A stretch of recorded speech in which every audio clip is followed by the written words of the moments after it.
Hello. How is everybody doing this evening? Welcome to our Sunday Sinners Part 2. If you joined us last week, thank you so very much for the support.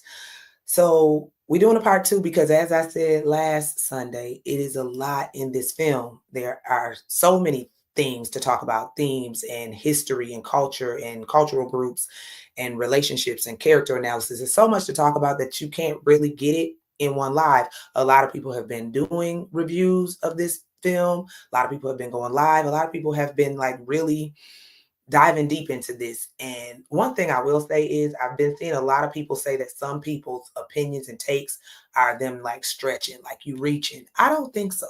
I think that Ryan Coogler is very intentional in what he puts out. And this is what he wanted. He wanted us to do these deep dives and to tear this open and apart and unpack things. So I don't think anybody I've seen so far has so-called been reaching with their takes on different aspects of this film. But on any note, I hope y'all are ready to join in with us. Let me see. I see a couple people are on. So tonight we are going to focus on certain aspects. Now, granted, we can talk about other things. I don't mind that at all, but I do want to focus on certain aspects, and that's what we are going to do. So tonight's discussion, let me tell y'all what it is going to be. I had this stuff pulled up, y'all. I promise I'm prepared. So tonight's live is going to focus on the cultural and historical connections and conflicts between Black, Indigenous, Irish, and Asian people groups, because all of those communities have historical connection, have historical conflict and historical bonds that were positive. So I want to focus on that, as well as the concept of Blackness and how mixed race individuals were perceived in 1932 versus 2025, because I think a lot of people are confusing how they are seeing the character of Mary, and they are looking at it through a 2025 lens. And if you look at it that way, she is a villain. She is a Karen. She is white. This ain't that, because the movie is not in 2025. So I want to kind of talk about that a little bit too. And then we are also going to absolutely discuss why gatekeeping culture is necessary. I want to talk there a little bit about Remick, the main vampire character, and how he is a very nuanced villain. He is the type of villain that you cannot hate, but you also cannot love. And I love villains like that because they make you feel for them. That him and like Killmonger in Black Panther, Namor in the second Black Panther, there are certain villains where you understand where they're coming from, where you might absolutely fully agree with some of the things they do. But in the case of Remick, he also became the very thing that he hated. And he shows why gatekeeping of culture is necessary. So I got some of my people in the back that are going to come up on the panel. I'm going to bring them up here, have them introduce themselves. Jante said he's a Thanos. Nope. Remick is actually not a Thanos to me. I'm going to tell you why, because I like you coming in already hot, Jante. Just come in hot, okay, with the questions and the comments and all of that. Let me bring the people up from the back, though, and have them introduce themselves. Now, they are going to stay on mute if they are not actively talking, because we want to make sure everybody is heard. That's something that's really important to me, that everybody is seen and heard, and we can really understand each other. Okay. So give me a second here. Here we go. All right. They are all up, and I'm going to introduce them one by one. So we have Red Lipstick Vixen. Come on, ma'am. I was Now, typing something in the chat. I'm sorry. I was going to say, now I know she here. So as soon as that person said that, my brain went, Remick is closer to being Scar. But we will come back to that. I could see that. Um, yes, Thank you, Ash Introduce to F and T. It's always a pleasure to be here. I am Jasmine Monique, the Red Lipstick Vixen. As I stated in part one, but if you all are new tonight, I met Ash talking about our love for film and deconstructing character development in series and film, and hopefully literature. Because my girl got a book club. I can't wait till she does something fiction. Right now, we on our therapy tip, but I got a feeling Ash could give me some good tea on a good book character. So I love doing this with her. She's brilliant, and I'm always happy to be here. I'm also the Red Lipstick Vixen on YouTube, and follow me too if you into that smart black girl shit. I love it. I love it. Yes, indeed. She just reminded me. I don't know if y'all know this, depending on if you follow me on TikTok or not, because that's really where I promote it. But I do a therapeutic book club, and that is supposed to start May 10th, but it depends on how many people register by the middle of this upcoming week. We are reading the we are reading Untamed by Glennon Doyle. So that is an 8-week therapeutic book club, a little different from just your average book club. We unpack, we work on things. In fact, Red and Emac did my last book club, and they can talk to you about that and let y'all know how that went if they choose to. But we are reading Untamed by Glennon Doyle. It is a $25 registration plus you have to purchase the book. But that's it, $25, and you get 8 weeks of therapeutic book club, which is great for growth and development. So if you want more information on that, you can inbox me on Facebook or leave a comment on one of my YouTube videos. If you have like my email or anything like that, you can also go that route, and I will send you the link. Let me say hey to people before we introduce everybody else. Hey, Hey Shay. Ash, I want Uh-huh. to I want to thank you again though, because your book club is why I do not stand for smoke in any relationship. The body is not an apology pointed out things to me I never realized is being said about bodies in society. And that book club, y'all, and that book is why I'm standing on business. And I love it. I love it. That was our first book, The Body is Not an Apology by Sonia Renee Taylor. I still recommend anyone get that book and read it on your own. It's a wonderful book. But the second one, we are going to be doing Untamed by Glennon Doyle, which is also a phenomenal book to do for a therapeutic book club. Oh, okay. Hey, Candace. Hey, Dina. Hey, who else? Shay is in here. I already said hey to Jonte. All right, let me get to introducing our other two panelists tonight. Emac, come on, girl. Listen, it's hard to follow a red lip intro. My goodness. But hi, y'all. Emac. And I too am glad to be here. I've been rocking with Ash for a minute, and I love this movie. I've seen it 4 times. And I've been trying to get in and get it on a fifth, but my friend wanted to go see it with her husband. I'm like, so y'all can go see it together if y'all want to, but what they got to do with us? You know what I'm saying? Okay, okay. You on your fourth time. You have seen it 4 times already. I have. I have. Right. I want to go see it again. It would be my third time. Well, fourth. It would be my fourth time seeing it too. But I wanted an IMAX, and I am very, very angry. We can talk about that too. Why they took that out of IMAX. I'm It's very gonna angry about be that. theaters for 10 days in IMAX. Starting the In 5th. certain theaters, select Yeah, very theaters, select, very nowhere select. near me. I'm angry about that. And I have my feelings about why they are doing that to Ryan Coogler in particular, and also why they are treating him the way they are in these interviews. I don't like it, and we can discuss that because we're talking about Black culture tonight. Jay, come back on off mute and introduce yourself. What up, everybody? It's Jay. Um, they call me the 92% baker. I'm a baker. I'm a private chef. I'm a jack of all trades, master of a few, but I don't like to brag. Um, Red, damn it, yo, damn intro got me. I can't even think of nothing to say good. I love Sinners. I've seen it 3 times. I've seen it in IMAX. I told y'all to go see it in IMAX. I'm just saying. She did. She did. She Um, did. Jay I'm saw gonna it the see it day it a came couple more out. times before it leaves the theater because I got to support my husband because him is in there doing very well, and I really love this movie. It has so many different things, and every time you see it, you spot something else that it just can just bring it to the forefront, and I just really like it. I really like that it's bringing people out to ask questions, to dig deep, and it's just really good. Now, let me tell y'all something. While Jay said it was hard for her to go behind Red, both of them said that, and you know what? Okay, but Jay in particular, she being real modest when she say she a baker, y'all.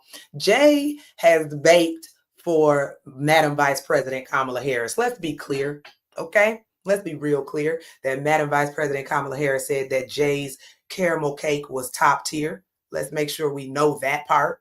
Okay, she ain't just a regular baker. Okay, when you baking for people like that, you in a different realm at that point. So she being modest, but I ain't gonna let her do that. I don't play that. Okay. All right, now thank y'all who are here. Go ahead and share this and let other people know that I am on. Of course, it is live, so it will be available to watch after. But if you come now, you can throw in questions and comments and all that good stuff and talk to us while we are live. So if you missed the last time, that live is also up and available on YouTube and Facebook. I believe you can go back and watch that one at any time. That one we focused a little bit more on character analysis and our favorite scenes and breaking down certain scenes and things like that. This one, like I said, I want to focus a little bit more on the cultural groups represented in the film and their historical connections to one another, as well as gatekeeping Blackness and how we view Blackness when it comes to mixed race individuals, and how this film is not what it is now. 2025 and 1932 are two very different time periods. Okay.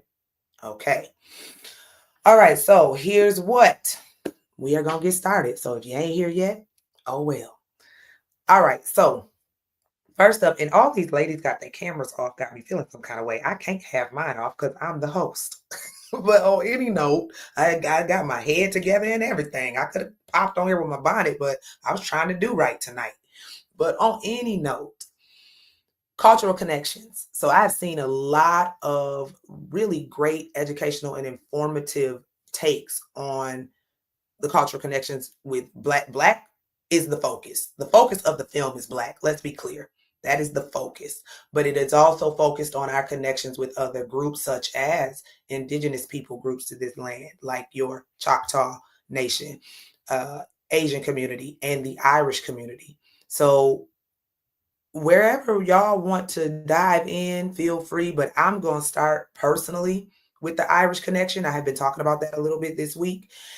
And funny thing, I got a comment here on my YouTube page about a video I did on the Black and Irish historical connection and why it was very, very perfect for Ryan Coogler to choose to make the vampire Irish. Now, the first thing up, a lot of times you will hear the back and forth among Irish individuals and Black individuals about Irish folks being slaves. And Irish folks were not slaves. We have to be clear on that. They were not. They were oppressed. They were colonized. They were treated horribly. All that is true, but that is not chattel slavery. Okay. And we also know that every Black person that was brought to this country, or every Black person that was in this country during slavery, was not necessarily a slave. You did have free Black people. But that still doesn't change the fact that no Irish person was a slave. Indentured servitude is very different. But because that was their station, it caused us initially to have a very deep connection to one another. And we actually were together on things a lot more than we were apart. So what y'all got? What y'all got just off the top of your head when it comes to the use of Irish for Remick and just that connection between Irish and Black cultures and communities in general? And y'all can say stuff in the comments too. Feel free. I like that he gave that parallel because I'm out of breath. You running? Are you over there running? I was running. Because some people like I said, like Ryan Coogler gave us a lot to chew on, and it's basically making us dig deep into the history of this country to know that the Irish were over here as indentured servants, and some people didn't know that, and some people didn't even know like how in the North, not so much in the South, but how the Irish were treated even in their own country. I seen a movie clip for the Green Book. I know it's not Sinners, but it comes to play how the guy who was driving the piano player was Italian, and the police officer in the clip was like, "You half N-word anyway, ain't you?" And that's how they saw them. Like they saw them as half N-word, the Irish Mhm. and the Italians. And so I like that he put that out there so we can literally so we can actually dig deep and try to figure out like how we have similarities, but also once they accepted and were accepted into whiteness for whatever, they pretty much forgot that their oppression it wasn't the same, but it was parallel. Mhm. Mhm. Well, that's interesting because I don't know if y'all remember, I had already discussed that Irish people are Black people. Yep. And that is why they are treated that way. The indigenous people to Ireland looked Africoid, genotypically and phenotypically. And they, to my knowledge, based on when I learned this was years ago now, they were the last European group to start to breed their features out. And their DNA is so strong that generations later, you'll still get a biracial looking or a phenotypically big and strong YT man, but he has the makeup where it looks like a big Black man would look, and he's normally very pale or his hair is very red, which they said that was a type of albinism that was unique to the area that we now know as Ireland. And they were not Irish, they were Celtic. So if Yes. you go back far enough and flip over enough Irish rocks, you're gonna find a black great granddaddy and stuff up under there. So even in the dimensions of being accepted as YT, they are still shitted on the most because YT supremacists understand that they still carry the bloodline to shift whiteness back into looking Black. That's why they do not like them. And I would say when it comes to the Italians and the Greeks, they only get a pass because the OG YT supremacists is Romans. You Mm. don't get any of this without them. So because this is their blueprint, they don't bother them as much as they Mhm. come for the Irish. Yep. I'm gonna highlight now, Keish, here's what. You could have been up on this panel. You still can. I ain't got no problem sending you the link, honey, if you want to join, because I know you've been all into the film too. And I miss you, Keish. So if you want, I miss being on panels with you, Keish. So if you want to join, you can, but your statement is accurate. Apparently the Irish were considered the Black Irish before they shifted into whiteness. Yes. And we actually on a live I did on TikTok, I pulled this information up to show a picture of what they believe if you go back, what an Irish person would have looked like before colonization, and that is a Black, blue-eyed. They were specifically Black with blue eyes, which is very specific. So they were darker skinned with blue eyes. And I don't, you know what's funny? I think people get upset when we use the term Black because Black is a new concept and newer concept and construct. And I think people get upset when we say that. Just like whiteness was created, so too was Blackness. So what we really mean is they have African ancestry. They are, which, let's be quite clear, I mean, everything stems from Africa in any way. I just read somebody's post. They asked Chat GPT about where everything stems from and how God can be the image of a white man when Black people were on this land historically longer than white people. And maybe the answer Chat GPT gave about to get AI shut down. I'm telling you right now, they not gonna like that type of truth. So yeah, Irish people absolutely were originally more African and looked African and had blue eyes. And then the red hair came in. And that is why they were considered the Black people of white people when you get into creating the constructs of Blackness and whiteness. Now, Jay fell off and it was probably the internet. She'll be back. And I wanted to touch on something that you mentioned earlier. My point was very much something that you mentioned earlier about how Remick became the thing that he hated. Oh, don't go there yet because I said that before we was live.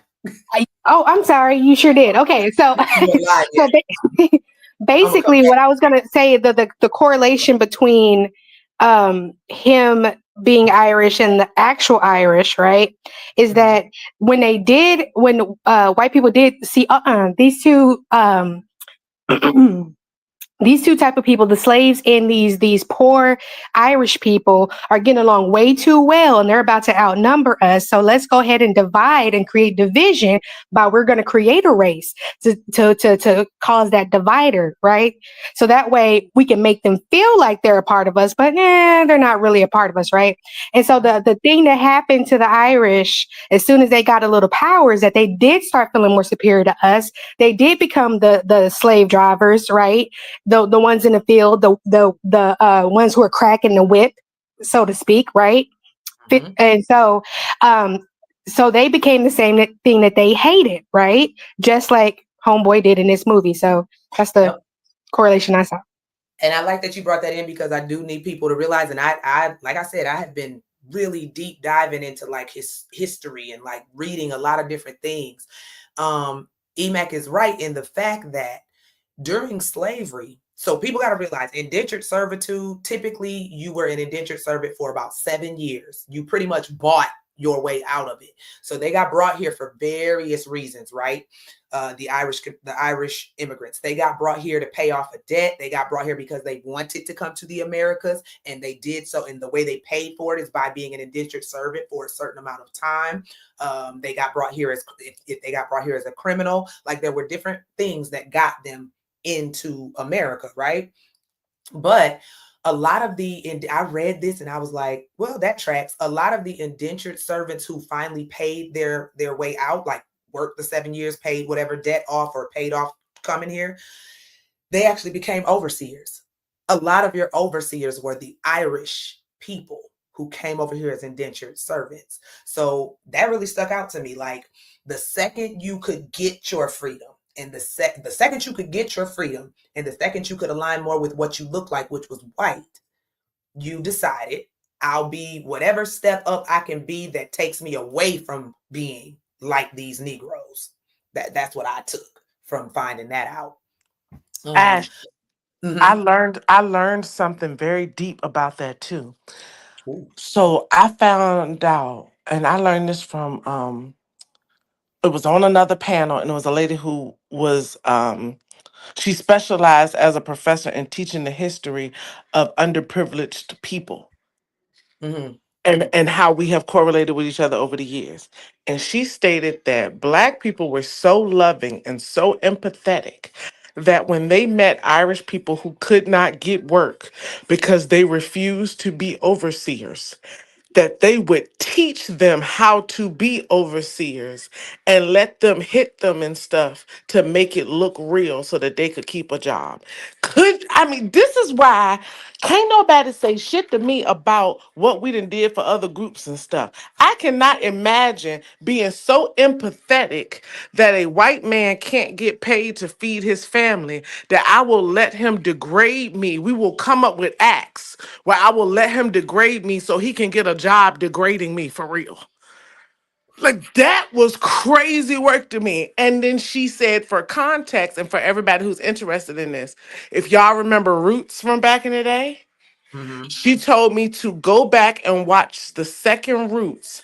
And if I can remember, and she was 100% right because I YouTubed it, in the second Roots, there's an example of this. Chicken Ooh. George's descendants meet this really nice white family, and he couldn't find work because he wasn't willing to be cruel.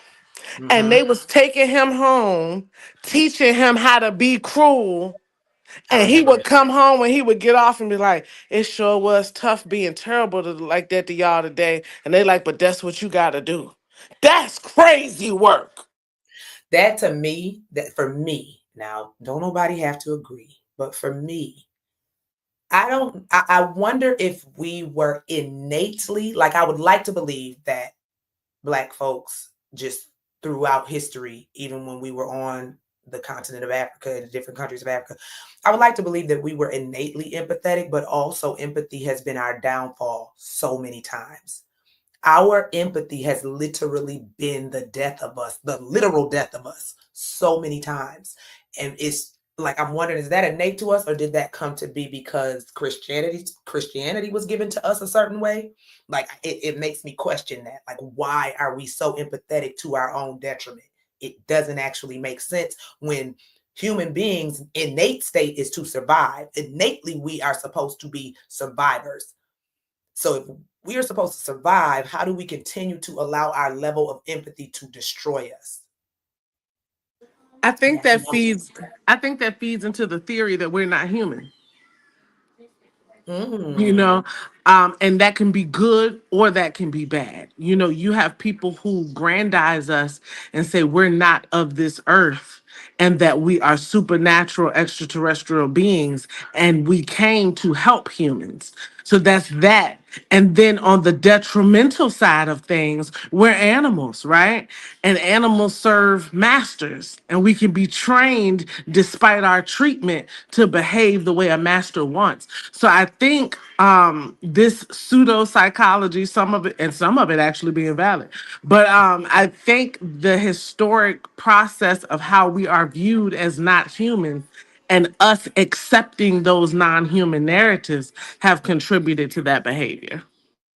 Ooh, wow. Okay.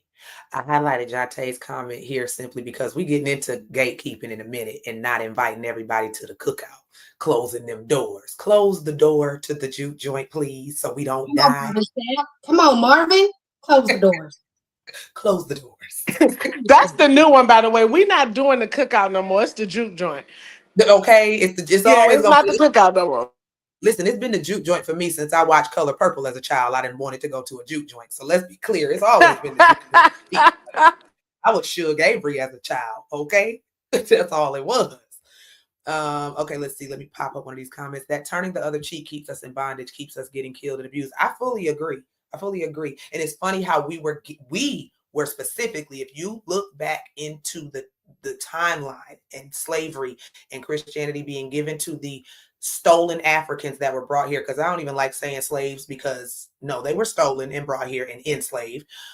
The Christianity they were given was always the one that kept them docile. Turn the other cheek, love your neighbor, love those who hate you. Like that was what they were given in order to stay in their place. There are other things even in the Bible that go against that. And I won't say go against that because people have a problem when they hear that. They be like, oh, so you're saying the Bible contradicts itself. No, but what I am saying is African folks that were brought here were only given one form of that Bible, and they were kept away from other scripture that would have had them out here to knocking people's heads off. That's all I'm saying. Ash, I also will say that Black folks were the only people who were given Christianity without the magical property. Every other person, even in Christianity, still believes in the blessings of the head, the incense burning. The Catholics doing it right now.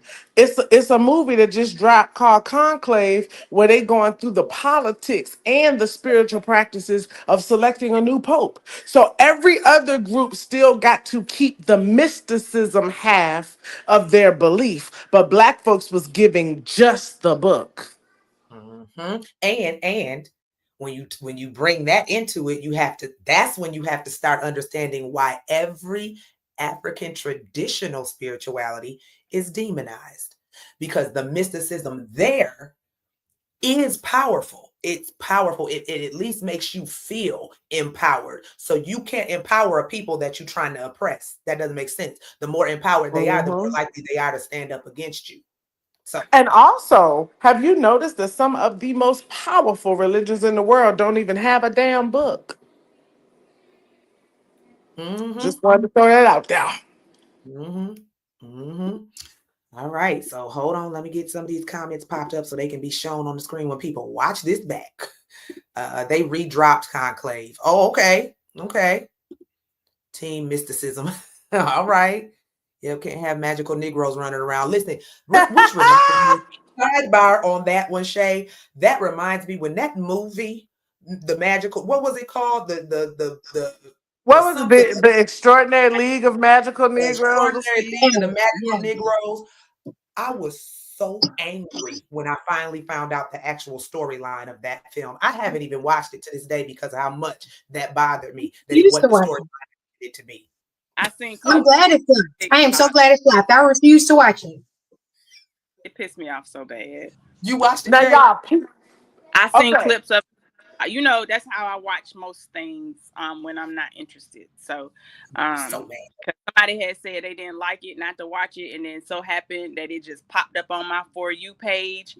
And so I went down a little rabbit hole and I was like, what the F is this? And no, I would not give my brain cells to that. So check this out. I got caught up watching it, getting my hair braided at a shop. That's how I get caught up watching several things in a hair shop. Get my hair braided, whatever the TV on, I get drawn in. I get on it. We have a question. Does Buddhism have a book? Does anybody know that? Now, y'all always, does Buddhism have a specific book? I think they may. Let me see.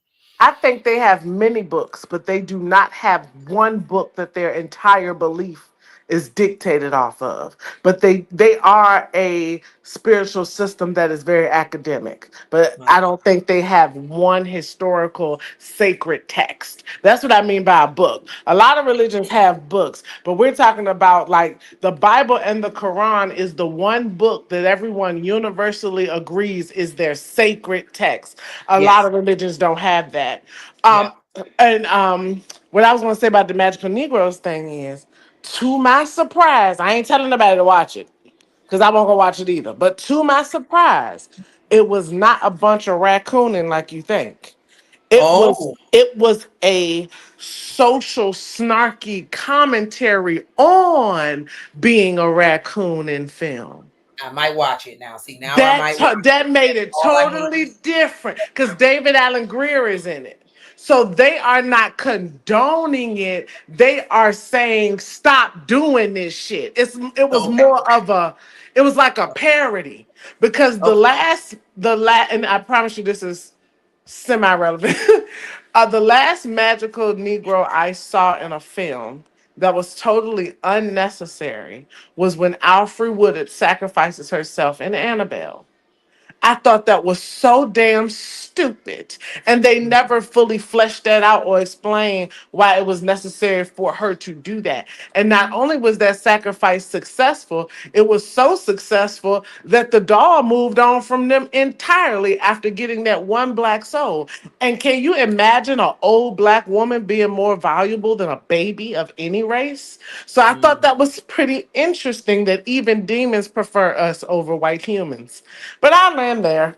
Woo, okay. Let me go to some of these comments. And I listen, for those of you who don't like watch me often or don't follow me on TikTok where I go live a lot, my people will tell you if we talk about something, I will have a handy dandy iPad or something. I will be researching and looking for stuff while y'all asking questions. I will never say I know everything. That is foolish. I'm always learning. I'm a forever learner, and I will look up something quick. So nope, you are correct. Buddhism does not have one single holy book or Bible equivalent.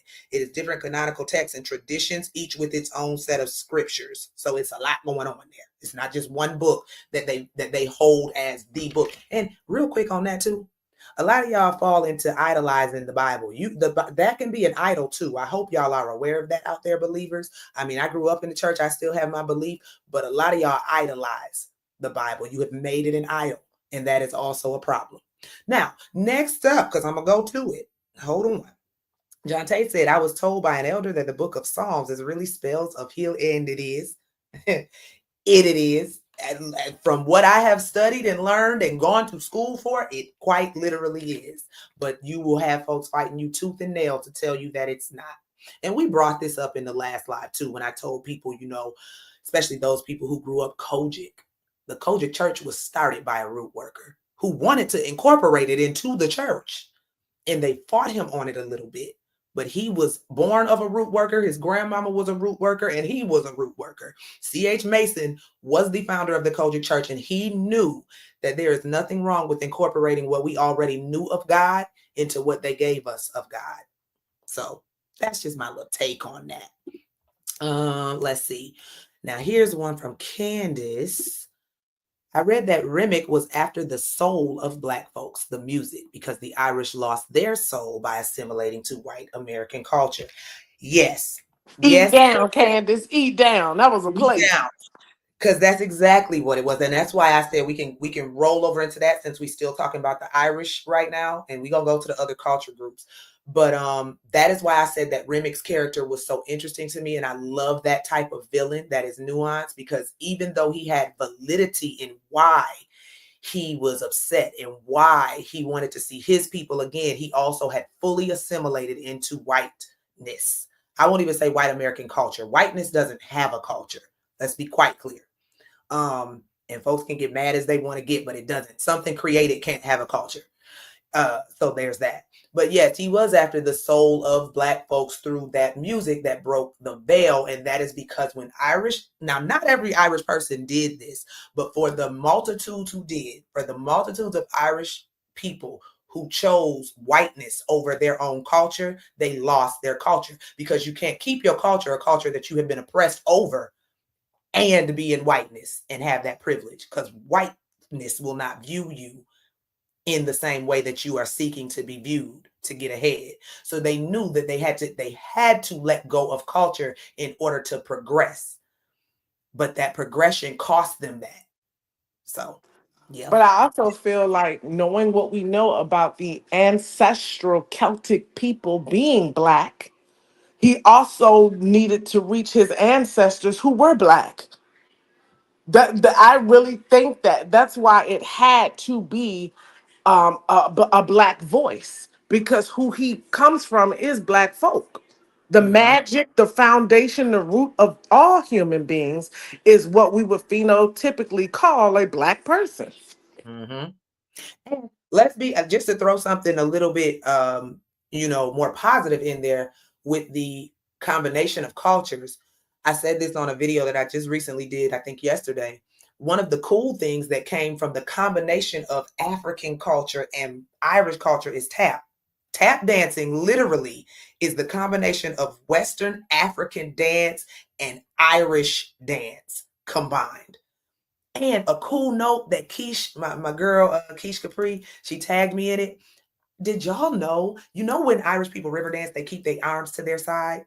It is a long held theory that the reason they do that is because when they were in their homes dancing, they didn't want anyone outside who might have looked in to know that they were doing their traditional cultural dances. So if my arms are down, it don't look like I'm doing nothing but moving, and you don't know what I'm doing. That was the coolest piece of information I have seen this week. I said, that's why they keep their arms so stiff to their side when they do their dances, they river dance and stuff. Well, at least that's a commonly held theory that is why. But that's some of the blackest shit I ever heard as well. You see what I'm saying? I'm gonna do it Like, anyway. this if I could see Ryan Coogler, then I would say, bro, I'm telling you, Remick should have been biracial, or he should have been Michael Ealy. He should have been like somebody looked like that, because that's what we was really dealing with. But I understand why Remick had to be a white presenting Irishman, because how else could he represent assimilating? Because a black looking Irish person could not assimilate. They was put in the same category with us. So I get it. But what I find the most interesting is, if I can say this, Ash, what they're trying to act like Mary was, that's what Remick was. Hello? We gonna get there, because it was a comment that I'm gonna highlight in a minute They about that. They are trying to make Mary what Remick actually was. Candace, I wanted to highlight this other comment you put up. This pursuit of status for the Irish led them to abandon their connection to a subjugated Ireland. Shift strongly condemned by Irish nationalist Daniel O'Connell. Daniel O'Connell was strongly aligned with Frederick Douglass. They had a whole bond. Like, that's what I mean when I say the Irish people who really wanted to fight against the oppression and the concept of whiteness, they didn't play that. They didn't want to lose their culture, and they did stay aligned with Black people who were fighting for the same. Daniel O'Connell and Frederick Douglass's relationship is one of the quintessential ones to look at if you want to know about that. Okay? Because to lose access to the Irish bloodline means to lose access to the original beings who were Druids. And that's a Mm-hmm. very old, powerful bloodline magic. Yep. Yep. Hold on. Shay said, I thought about that. The vampires didn't give a damn about going down the road. But they didn't want to go to the white people's establishment because there was nothing there to attach them back to their culture and soul. Like whiteness, that concept, and let me be clear, because I said this and somebody was trying to go back and forth with me, y'all. I don't go back and forth with people on these here internet streets too much no more. At least I try not to. But he was basically saying y'all should come up with a different term then, because white people will get offended when they hear you say whiteness has no culture or white is not a culture. It's not. I'm sorry that I didn't make that up. I didn't create it. I didn't create the concept of whiteness. Whiteness in and of itself has no culture. It was created. There is nothing there.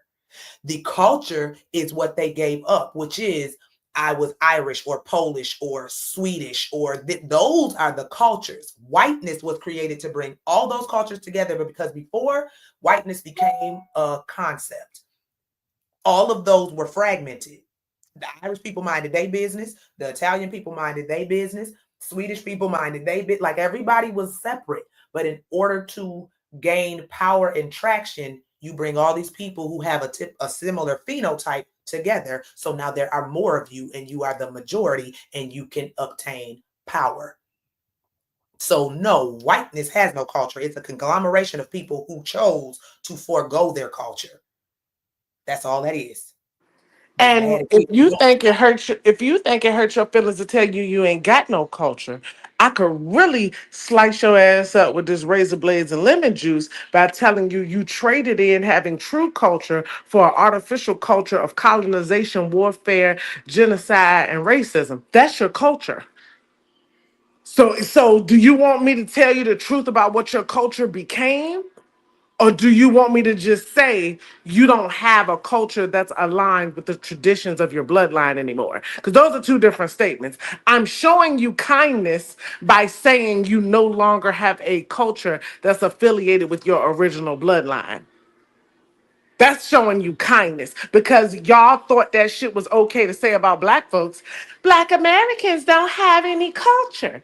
You were saying that because we have been grouped together under one banner of enslavement and our original bloodline cultures were lost. So it was cute to tell us that shit when we were stolen, but it's not cute to tell you that shit and you volunteered it. Get the fuck out my face. You can say that again 15 million times, Red.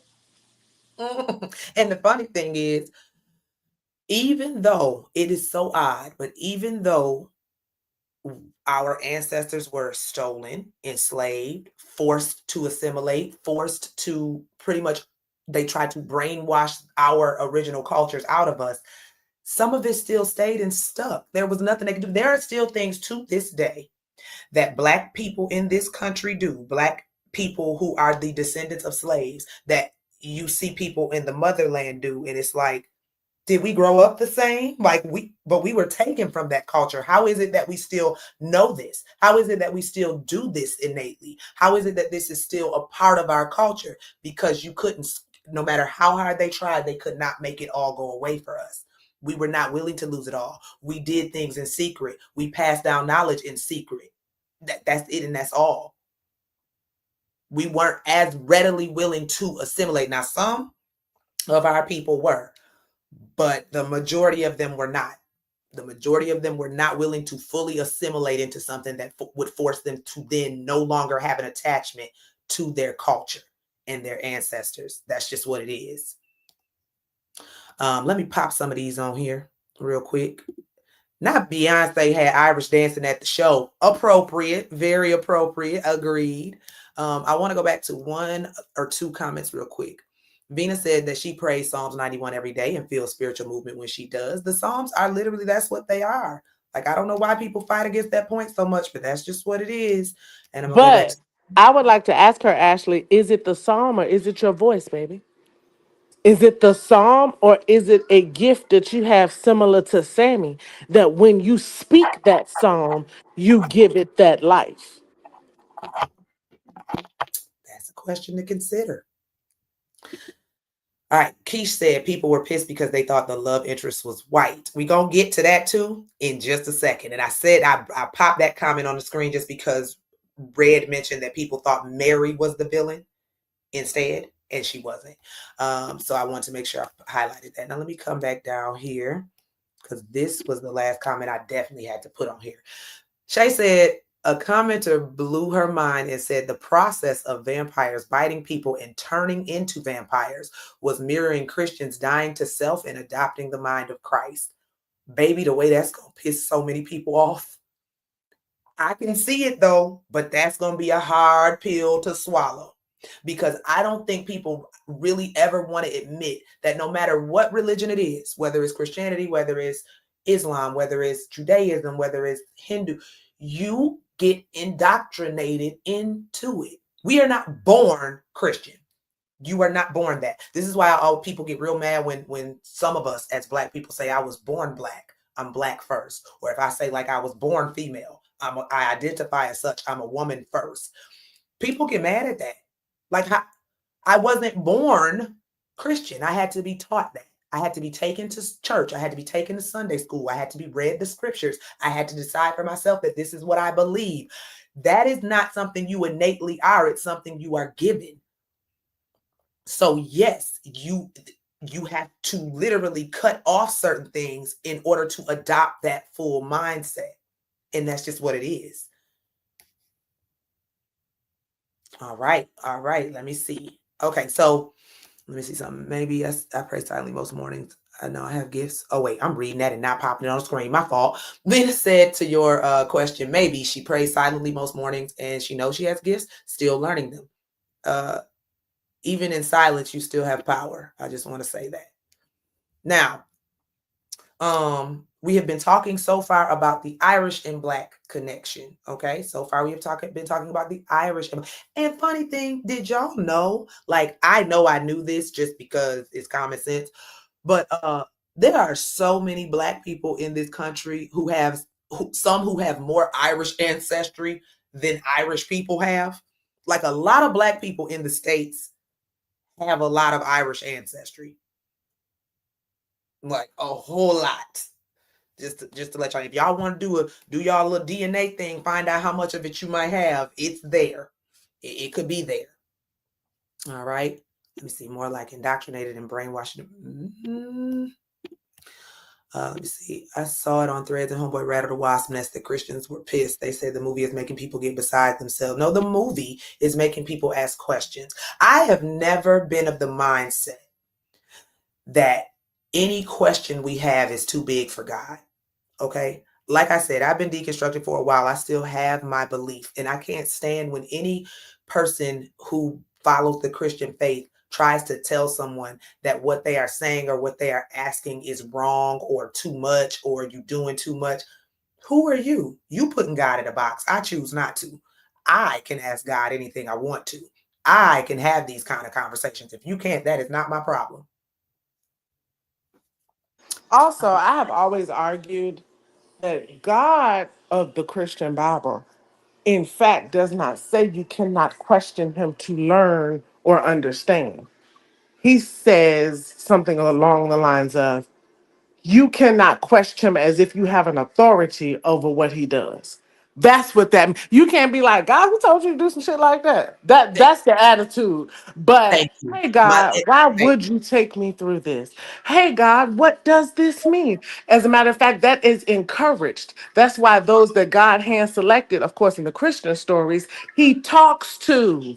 They have conversations. He don't talk at them. He don't give them commands. It's a conversation. He had a conversation with Noah. He had a conversation with Moses. He is perfectly okay with you talking to him as an equal, in fact. The problem is the white man taught us a version of Christianity that told us we cannot do that. And that's the part of the history y'all keep missing. White folks know that. Because I took Western Christianity in college, or Western civilized Christianity, or something like that. And we had an assignment that every Sunday we had to go to a different version of a Christian church. I had to do that. Majority, wasn't that interesting? So majority of the churches in my area that were not Baptist or apostolic were white. And when I went into those churches, those people don't bow their head like cowards and meekly ask God for what they want. They talk to God like, hey there, God. Hey, buddy, best friend. I believe in you and you believe in me. Amen. That's their attitude. Like they are of God, like they are with him, not subject to him or worshipers of him. Like God is my creator and I am of that God, and Jesus is my brother. And that's how I talk. I talk like I am heavenly. I talk like I am anointed. I talk like I've been chosen to talk to God. They don't have this bow your head. Lord, please, we come down on bended knee, lower than a pregnant ant's stomach. They don't do that. So that's what I'm saying. Like, y'all don't understand that this meek approach you take to religion is unique to you because no other human beings in the world treat what they believe in like it's better than them. They treat it like it's a part of them. Mhm. And it literally in the Bible it says to ask, seek, and knock. Does it not? I It could have does. sworn that's what it said. It does. Let me say, Jonte said in the, wait, I had to go back to this because you know what? Y'all want these people to be in an uproar. Jonte said, I grew up with Jonte, y'all. She said, in the words of my daughter, Christians take the blood and body of a dead man every first Sunday of a month and worship him dying for 3 days and rising. It's a vampire or a zombie. I am not with your daughter. I'm not going to do this with your daughter because one, that has been said numerous times and people get very angry about that comparison. Okay, people get very, very upset. So I am not gonna go there. But I did want to put the comment up there because I just always find it hilarious when folks say that. Okay. Okay, so we have been talking now for a little bit about, since pretty much the beginning of our conversation, we've been talking about the Irish and Black connection. Okay, so now I want to shift gears and talk about a different connection in the film. I want to highlight it. They had such a small segment of time in this film, but it said so many things. And then also it brings up the connection of Black folks to the Indigenous folks, the Native Americans. Depending on who you ask, some people okay with being called Native Americans, others want to be called Indigenous people, others want to be called by their tribal names. In this film, it was the Choctaw, which are very prominent and prevalent down in the Mississippi Delta. No matter how you look at it, Black folks and the Native folks of this country and that relationship, that is a very nuanced relationship. And it brings up a lot because I know if y'all grew up like me, y'all grew up with people who said, I got Indian in my family. And you'd be like, Negro, no, you don't. Do you think that makes you better than? Like, I used to feel that way when people would say that. You saying that because you want to be something else other than Black. It used to actually bother me. It doesn't bother me so much no more because I know a lot of people do have it in their bloodline. Found out from my grandmother that we do. I don't say it though because it's too far back and I don't have a connection to it. So I'm not going to claim something that I don't have a connection to, if that makes sense. But we're going to talk about that relationship because in the film, the Choctaw folks showed up after Remick dropped out the sky. Remick dropped out the sky burning up and ran to the Klan man's home with his wife, Joan. What was that man's name? I remember Joan. I don't remember his character name. Anyway, Remick ran to the porch to get out of the sun to find safety. He said he was running from the natives. And the man said, ain't been no natives around these parts for hundreds of years. Okay. Then they showed up. A little while later, they showed up after they had already invited Remick into the home. They showed up. They asked, they said we are in pursuit of a very dangerous individual and we fear he may have come onto your property. Has anyone been here? She says no. He says he looks, he sees that Klan outfit on the bed there, or on the table there. Bert was the KK. Thank you, Bert. Well, let me pop up your comment. Bert was his name. Thank you so much. They see the Klan outfit on the bed or table there, and they are like, okay. It was homeboy in the back that made me laugh, though. He said, hey, bruh, the sun going down. We need to go on and get up out of here. And he said, okay. He blessed that woman in his native tongue and said, God be with you. And they got on their horses and they rode the hell on. That said so much to me. What that said to me was, I done told you, you don't want to listen. You on your own. Goodbye. And I was so thrilled about that. Some people were mad that they didn't show back up and help. For what? For what? They tried. Well, they knew what was happening in the dark. They wasn't trying to be out there. But anyway, the connection between the natives and African Americans, Black people in this country. What do y'all have on that? What thoughts do y'all have on that? Hey, what thoughts do y'all have on that? Nope, you can't save those who don't want to be saved, honey. And you can't save people who allow their hatred to keep them from being saved. As I continue to say, whiteness is destructive and will get you killed, even if you white. Their whiteness and their insistence upon hanging on to hate got them killed. Literally got them undead by Remick. So hey. You know how I feel about Pick Poor Robin Clean's ass. I was just giving everybody else an opportunity to see if they was gonna say something. Look, let me tell you something.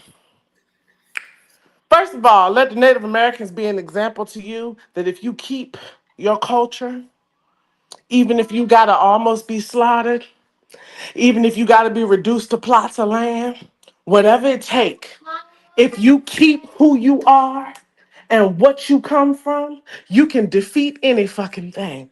They almost took Remick. I almost want to no damn movie. Mm-hmm. But Pick Literally. Poor Robin Clean's ass. I do not know the name of them people. I'm sorry. I just call them Pick Poor Robin Clean. Pick Poor Robin Clean and them ass deserved everything that they got. I didn't feel sorry for them. I didn't give a Jones. fuck less. I To had to me, let they was a waste of film. They had a purpose. Burton Jones' character absolutely had a purpose. It was They easy. definitely had a purpose, but I'm It saying was they was a easy waste to of turn film. them. I like their ass as vampires more than I like them as people. Yeah, true. True. fellowship and love. Because they was about togetherness and being kind to one another once they got bit. They was better as vampires. They sure were. They told on the racist uncle and everything. They listen. Once they became vampires, they told old boy, my uncle is the head of the clan. Make sure they know that. Like it was different once they were turned. But as far as early interactions and straight and shared struggles between Red, you got a person here who need to follow you. You do. Y'all need to, Red is great. Please follow her on TikTok and on YouTube. Um, but the early interactions and shared struggles between Black or your enslaved Africans and the natives of this land, they were both subjugated to enslavement. So unlike the Irish indentured servants, natives were subject to enslavement. We all learned in school about the Trail of Tears. They literally forced these people off of their land, put them on reservations, gave them small pieces of land and told them, this is yours, this is ours. I don't know how you do that, but you do it with disease and power and destruction, which is whiteness and colonization. That's how you do that. So initially, you did have Native and Black alliances, and you also had resistance. You had natives who didn't want anything to do with the African enslaved that were brought here. You also had natives who also took on slaves. So that is why that relationship, when we look at it historically, is very nuanced and complicated. All right. I learned. Yes, I learned about the Irish struggle via this movie. I never knew. Yeah, you were a little late tonight. If you go back and watch the beginning of tonight, we talked a lot on the Irish folks, on the Irish community. So yeah, there was also a lot of intermarriage between Black and Native communities, and this was a lot of times it was to form alliance against European colonial powers. They knew if we can make more of us, basically, we might stand a chance against this formidable opponent, this formidable colonizer that is trying to destroy us both and is trying to take both of us out. So there was a lot of intermarriage. And then as history goes on, it gets to a point where you start having to prove you have native blood. They reduce it to 5 civilized tribes, which is so ignorant. Please don't go around saying that. They do not say that anymore. It is very much ignorant and outdated. But originally, they reduced all of the Native Americans within this big country down to 5 civilized tribes. There were hundreds of different tribes in this land before they decided they wanted to do that. I don't say this to be offensive, but 2 quick points. One, they keep trying to erase the fact that a lot of us are not mixed with native blood. We are the native. They keep trying to mix that too. A lot of natives look like Wesley Snipes with a perm, and I'm tired of having to keep arguing that point. The second point is, once again, not to be offensive, just to be historically accurate. The civilizations or the civilized nations that they want to acknowledge Mm-hmm. is because some of those ancestors was coons that made deals. But listen, and proof of So that, I got proof of that. But let me tell y'all real quick, I am from originally Niagara Falls, New York. We have a reservation where I am from. We always called it the Indian Reservation. That's what we always called it when I was growing up. In my hometown, the Native Americans owned the casino. They built and they owned the casino. You do have plenty of natives who wanted to assimilate to whiteness really bad and were willing to make deals and such to do so. So these are the natives who did not stay attached to their culture as strongly because either they figured it could save them or they wanted power and money. Power and money is a hell of a drug. They wanted power and money or status. So she is absolutely right there. Natives got their ones who turned their back on their culture as well, in their community as well. They absolutely do. She said not Wesley Snipes catching strays. He didn't have to catch that stray, but her point was valid. There are natives who are as dark as Wesley with pretty hair, as they call it. no, it wasn't a stray, it was a compliment.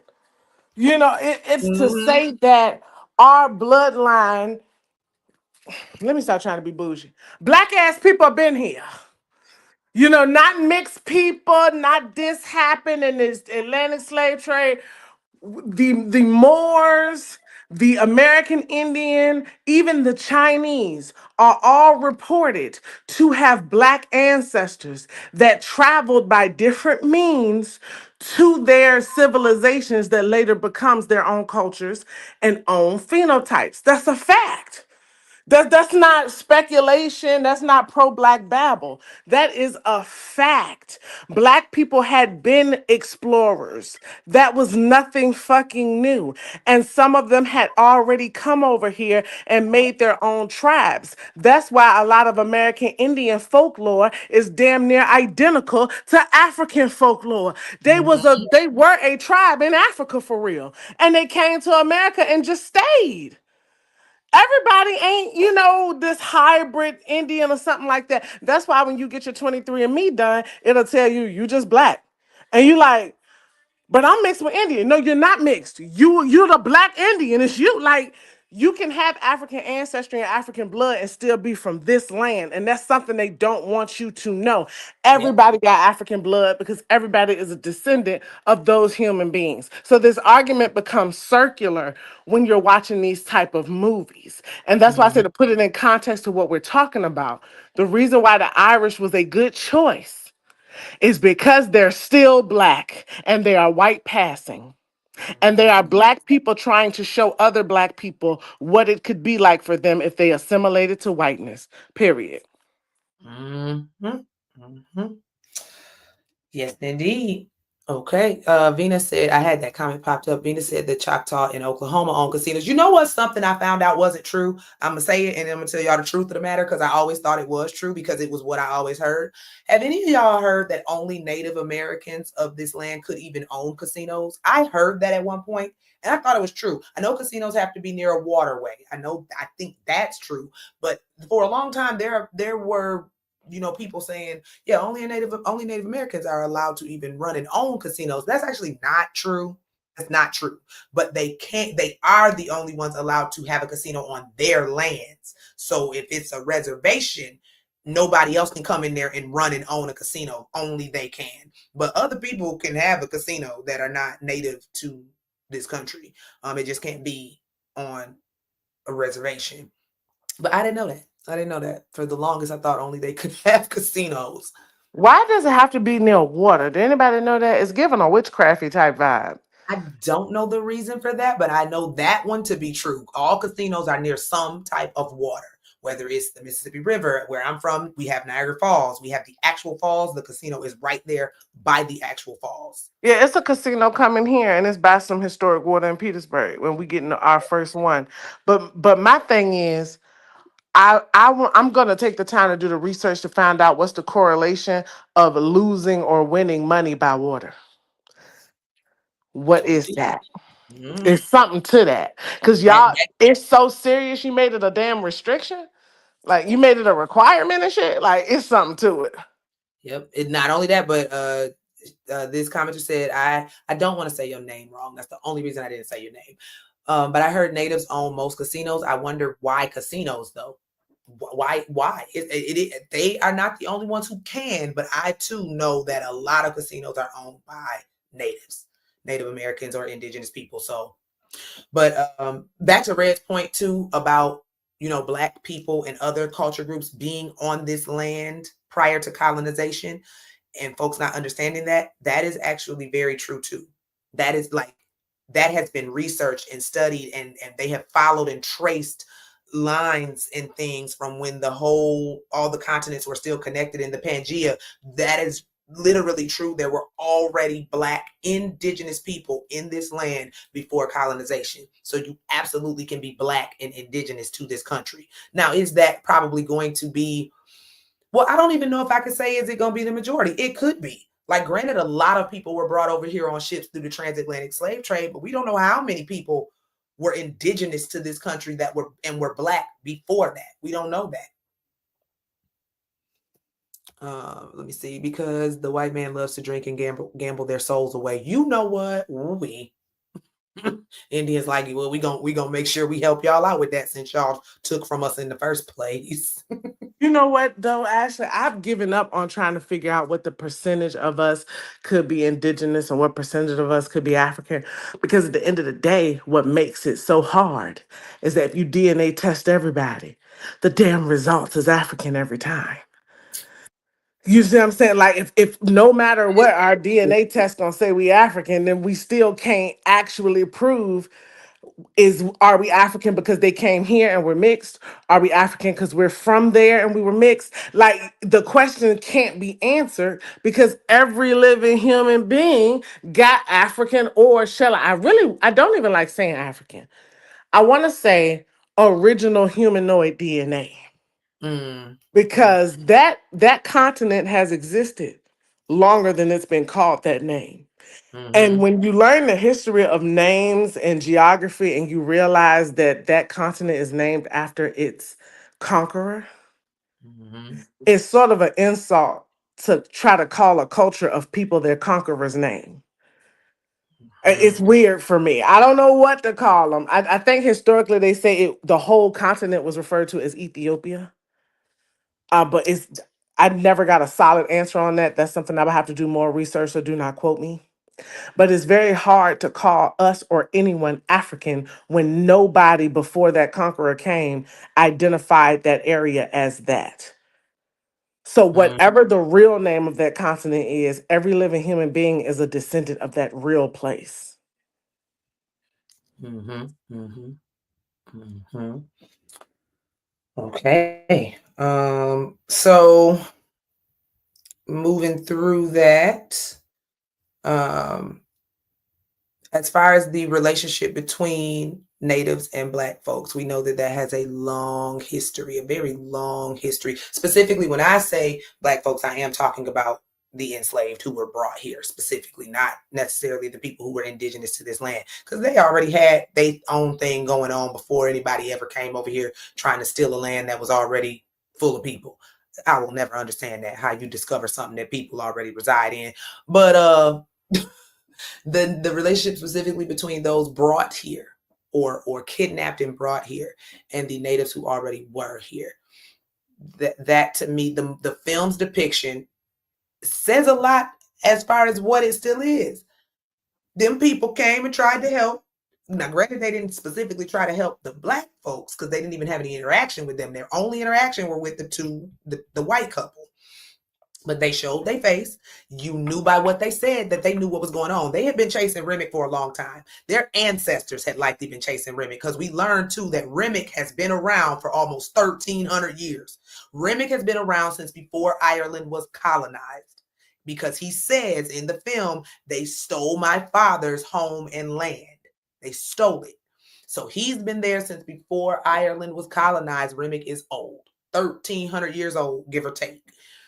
So these Choctaw Indians have been chasing him. Their ancestors have been chasing him, and they passed down the story to continue to chase him, to get rid of him, because he is dangerous. He is a danger. He will take your soul, all these things, all these negative things attached to Remick. He is an evil entity to them.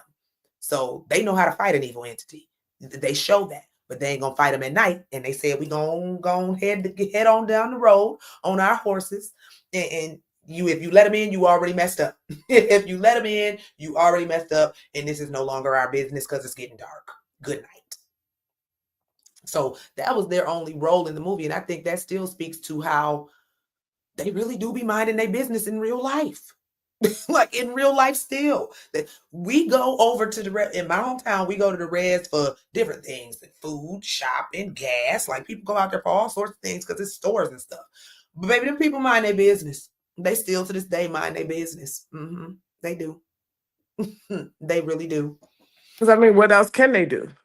Right. What I else can think you I think it says a lot about how the American Indian said, "Look, this demon has infected our land. As long as we can live and continue our relationship with nature and spirit, we just gonna let them have it, because we can't save everything." And I do? really think that's their position. That's why they took their reservations and they went the hell on. Because, Yeah. and this is me theorizing, because I don't have the ability to use my voice as a representation of them. Mm-hmm. I identify wholeheartedly as a Black Southern American woman. So I'm going to stay in my lane. But I am a descendant of a woman who wholeheartedly believed that we were American Indians. And Mm-hmm. she even tells the story that on her birth certificate, American Indian or Indian was there. But after the law changed, they converted them into Negroes. Okay. Yes. So that's a history I can't even touch because it's hearsay. I don't have proof of that. But with that being said, you have to ask yourself, as American Black people, are we Remics? Did we trade in being indigenous for being Black because they made us think being Black meant we would be included in this country? That is something else we need to research and look into, because it doesn't sound like they were forced to change their birth certificates or their status. It sounds like we agreed to, based on the stories I was told. Now, could we have been tricked? Because Remick tricked a lot of people into giving him their souls, thinking they was getting something better. I can't say for sure. But remember, the case of the Lovings, that took place in Virginia. And on her paperwork, they were not fighting for a Black woman to marry a white man. They were fighting for an indigenous woman to be able to marry a white man. That is what that legal paperwork says. So we have to really research and understand what's the difference between why we are considered Black people and why some of the indigenous people got to keep their status. That's a That's good point. worth looking into. Good point. She said, I wonder if the natives would have knocked on the door if they knew white people were there. I think they would have. I think their whole thing was to catch Remick. They didn't know if the white people they encountered would listen to them, or what they would walk up on. Because for all that could have happened, for we don't know how much time lapsed between them letting Remick in and the Choctaw showing up. He could have had turned both of them by then. And when the natives knocked on that door, they would have been dealing with 3 vampires. They were going to knock either way, I think. I think they were going to knock either way, because their whole goal was, we are in pursuit of this very dangerous entity, and we know how to get rid of it if you let us help. So I think they would have done it either way. See, but Black folks wasn't letting nobody in who had smoke and burning wounds all over their body, so that wasn't going to be us. He wasn't even still going to be there if it was us.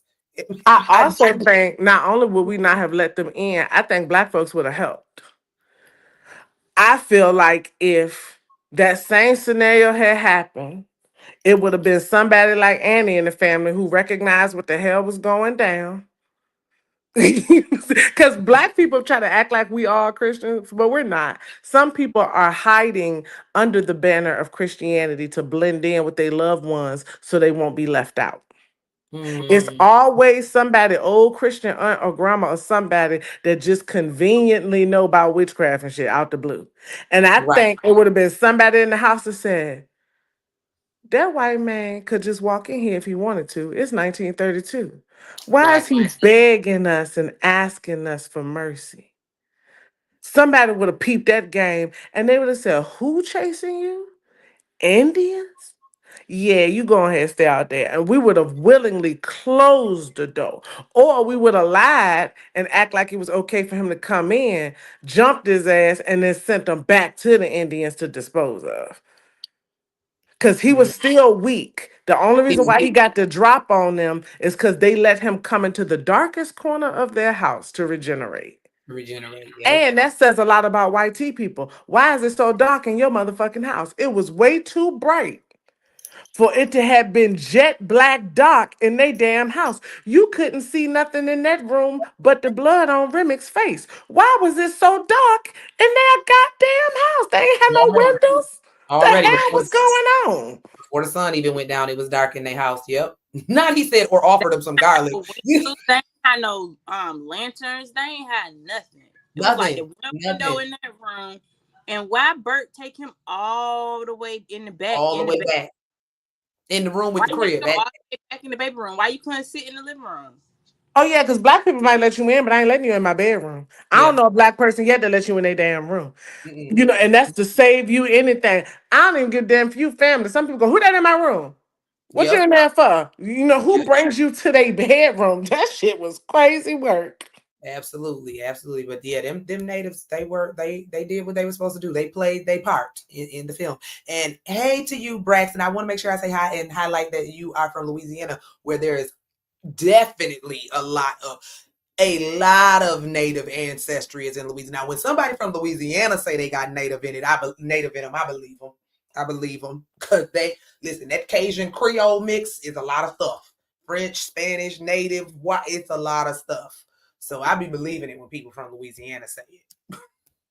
But I think, I mean, we do have to take into account that a lot of people who do say it could be telling the truth. It only always bothered me because it always felt like a black person was trying to say it as if to say, oh, I have this in me and this is why I look like this or have this good hair. Mhm. It attributed certain things of beauty to that native aspect of them versus black folks can have that and just be black. Exactly. Exactly. Because I felt like the shade I got was um it the opposite. Because you look completely black, it's impossible for you to have anything else. And Yep. then if you look like you share features with other people, that means it's impossible for you to be completely black. I have to tell so many people that my daughter is a black child. Just because she's lighter than me, it's oh, was you with something else? No, she has two black parents, bruh. Like, what is you? She light skinned. Or if there was International Day at school, and my father shared with me for the first real time when I was a little kid that he was of Cuban descent. Mhm. And I remember being amazed by that because he's a full blooded black man phenotypically. I never even thought to ask him if he was from where mommy was from or whatever. And he dressed me up with my hair wrap and my big skirt and taught me dances and said, it is a beautiful thing for you to be Gullah and Geechee, but I also want you to understand that you are Cubans and there are Cubans that look like me. And I remember I was like, I'm Gullah Geechee and I'm Cuban.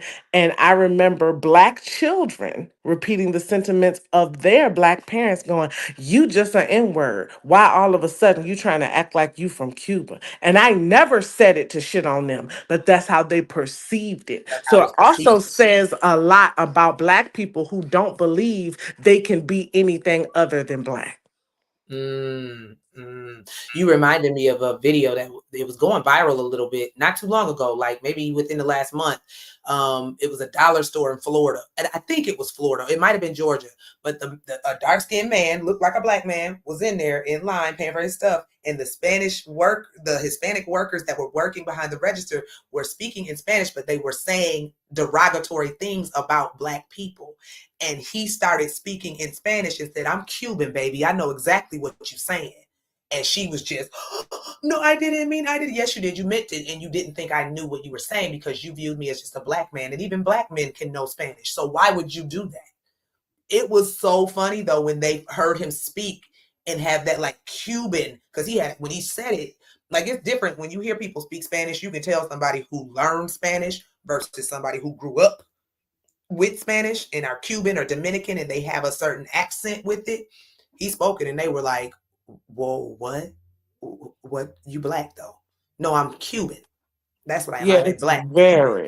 it's very ignorant because they never conceptualized that black people existed any other place other than Africa and here. It's the goofiest shit ever. Or like my sister, which she don't mind me saying, of course, she struggled with moya disease. And Mhm. that disease is specifically unique to people of Asian descent. Whoa. Japanese people get it, Chinese people get it. And it caused her two strokes that led to brain surgery. And nobody could figure out what she had because she is dark skinned and from America. The assumption was we're only testing you for brain disorders associated with what you look like. It Mhm. took for a doctor to take the time to do a DNA test on her to realize that she has Japanese ancestry and that Wow. that's why she was suffering from this disease. And my sister said, "How the hell I get Japanese ancestry?" Well, lo and behold, her father, Silas, is Japanese via Jamaica. Yes, it is a lot. Now, throughout the diaspora, some people have been shocked to find out that there are a lot of Asian people in the islands, in Jamaica and in the Caribbean. Like it's a lot of. Now, I'm glad you said that though, and brought your sister's ancestry into the frame, because now we can kind of shift into the Black and Asian community You connection. know I'm gonna give you what you need, baby. I needed that transition. She's Thank you. trying to defend Grace. That's it. That's all she want to do. She couldn't wait till we got Justice here for Grace. so she can keep defending Grace when everybody else has wanted to cuss Grace clean out. But Ryan Coogler on my side. So that means based Right? on No, canon, no. I'm right. Ryan, Ryan ain't on your side. Ryan realized his mistake. Let's be clear. Ryan Coogler did an interview in which he said that Grace, the character Grace, the Asian woman in the film married to Bo, he said that that character was only supposed to basically be, and you could correct me if I'm wrong, Red, she was supposed to represent the mother who was so distraught that she basically made that choice that she made out of wanting to protect her daughter like any mother would do. However, the reason it didn't work is because he made it an Asian character, and there is too much history between Asian and Black folks. So people went farther with Grace than that. Had Grace been Black, we wouldn't even be having the same discussion. We would be saying, why did she do that? But we would be able to see, well, I mean, she all she could think about was her child. But with Grace, we can't see that. Grace, we say, needed to shut up. Grace, we attach to how we know the Asian community is able to love our culture and be a part of our culture and come together with us until the rubber meets the road and they gotta fight for us. Then it's, oh, I wasn't even here for all of that. I didn't want to be here for all of that. I just came to party. I don't want to help y'all though.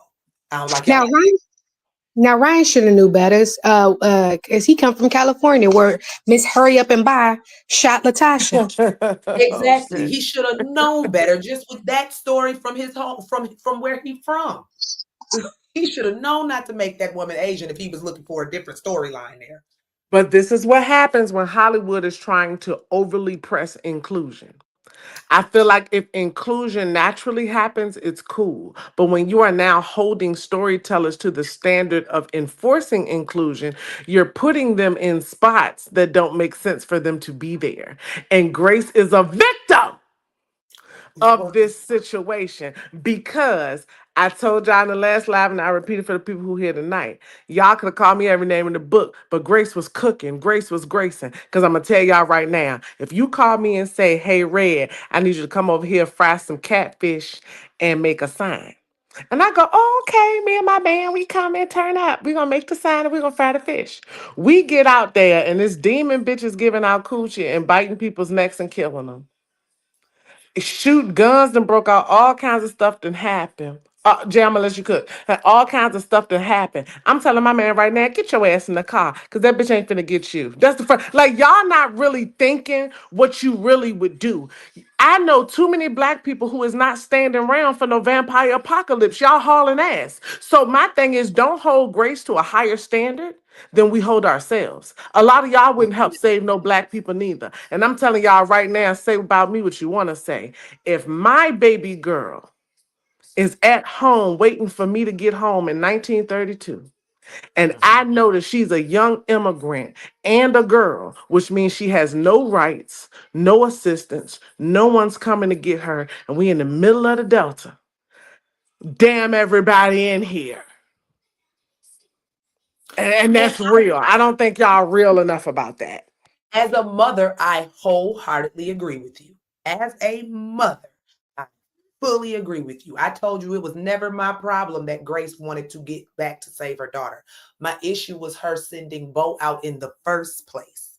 You sent your man outside alone to get the car because you were so ran and ready to go. You sent him into the danger that was outside. Did you not just see the white woman with all the bullet holes? We're going to get to her not really being white. She But did you not didn't see the white see it. Get justice for Grace. She did not see He that. did see it. They She all seen saw her Mary whole run up ass out of up there. out of that building. That's why she said, time to go, pack it up. Hold She seen on. that shit. Come on in, Hold Killer. No, Come on. she on did. in. No, what happened was Pause. Wait, pause. Because Jay been waiting to talk and Sissy done got on here talking and they need to be introduced. So hold on. We got to let Jay go because I don't want her to forget what she want to say. And then I'm going to introduce Sissy to the panel and then Red going to go. Go ahead, Jay. I wasn't gonna forget nothing because damn Grace. Grace could have went outside by herself. Why she sent Bo? Why couldn't Grace go get the car? Anywho, I don't disagree that as a mother, like she should have been concerned about her daughter, but she was paid to make the signs. That's the deliver the catfish because she won't pay to cook the catfish. That was on Annie. Deliver the catfish, make them two dusty signs, and you go about your business. She stayed because Bo was their friend. Bo grew up with them, and Bo was friends with them. Mm-hmm. Why you want to leave now when Bo concerned about his friend? You weren't worried about your daughter when you was tooting your booty on the dance floor, getting a little twirly whirl with your little fake walks while your ancestors dancing in the background. Grace wasn't concerned about her daughter. She just ain't want to get caught up.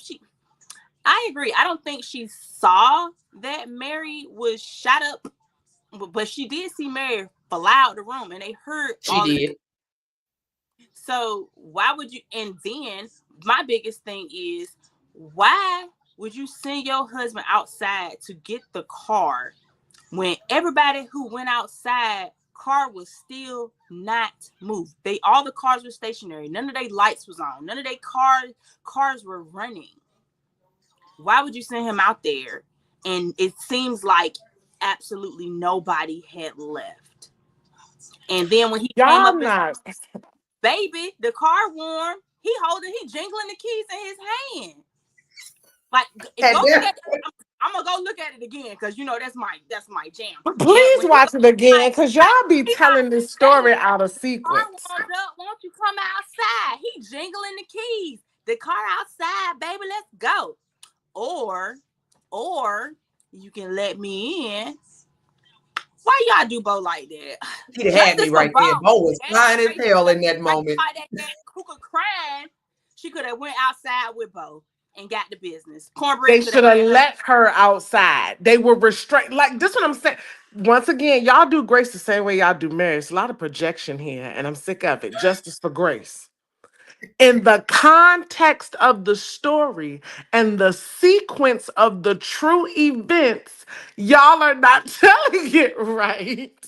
Grace not only supplied the catfish, But she stayed and helped. Remember, Grace is behind, and Grace was behind the bar with Yep. Annie. Right? They were Yep. serving drinks. When you see her dancing and you see her ancestor come, that's because she is dropping off drinks at a table, and on her way back, Bo spin her and dip her. She was never there to key. She was there to work. Okay, she Mhm. was never there to kiki. Now some kiki happened because you ran all them lit, beautiful black people. Of course you're gonna kiki. You can't help it. Now, on the other hand, if I go to a party right now, nah, I'm gonna be fair. It's 1932. Smoking stack fine ass back in town. They said, Jasmine, get that ass up and come out here, eat this catfish and shake that ass. I said, I'm on the way. I slide out there. I'm frying that fish with joy because I'm hoping I get stacked by the end of the night. And all of a sudden, Mary bring her ass in there. Now that might be enough for me to leave right fucking there. But no, I'm lucky. And some fine ass other man in there, he said, I know you came to get stacked, but I got a little something for you. And I go, what you talking about? You want a little piece of cake? Now we're in the corner, we booed up. Next thing we know, pow, pow, pow, boom, crash. Oops, pow, surprise. Mary dressed bloody. She done hauled ass, and somebody go, oh Lord, Stack is unalive. We out. Fuck y'all doing back here? I came out here to shake some ass and get a little D. What the fuck going on here? I'm leaving. I'm leaving. Now, if I'm with a real man, if I'm with a gentleman, he's not gonna let me go get the car. It's late at night at the juke joint. This 1932 back when men had chivalry and gave a damn. He was always gonna go get the car by himself. You come back, you get me, and we go home, and you go ahead and slice me on down. Nobody knows at this time they are under vampiric attack. Nobody, Right. that does not click yet. Not even Annie knows that Yes. until she throw the garlic in the Stack face, who jumps the hell up. Because I want to remind people, when Stack jump up, Bo already outside. Yeah. Yeah. When Stack See, y'all when Stack forgetting the sequence. No, I do remember the sequence there when Stack came to. Bo is already outside. Bo been outside for a minute at that point, and Oh I man. agree with you. I wholeheartedly agree with you, and I know that now people can say what they want to say. But if something jumped off in a club right now, your first instinct is to leave the club, to run, not to try to save nobody, not to try to do none of that. Your And first to look instinct at is my to face run. and my eyeballs and tell me my first instinct is the what? No, Jay, your first instinct is to fight, Oh, but that's not normal for most people. Most Mine is to people, run, and I'm a certified runner, and I'm a grab whoever's near me. I'm a certified grabber too, so I do get the instinct to run because self right, preservation on my side is very heavy. self-preservation. But the thing is, it's the difference between I'm gonna stay and fight if a normal fight break out. Gunshots, I'm no, I can't fist fight no bullet. I'm gone. I'm out. It's certain things you can't fist fight, so I'm out. That is just normal human reaction. So I get that part of it, saying who wouldn't do that? Most people would do that.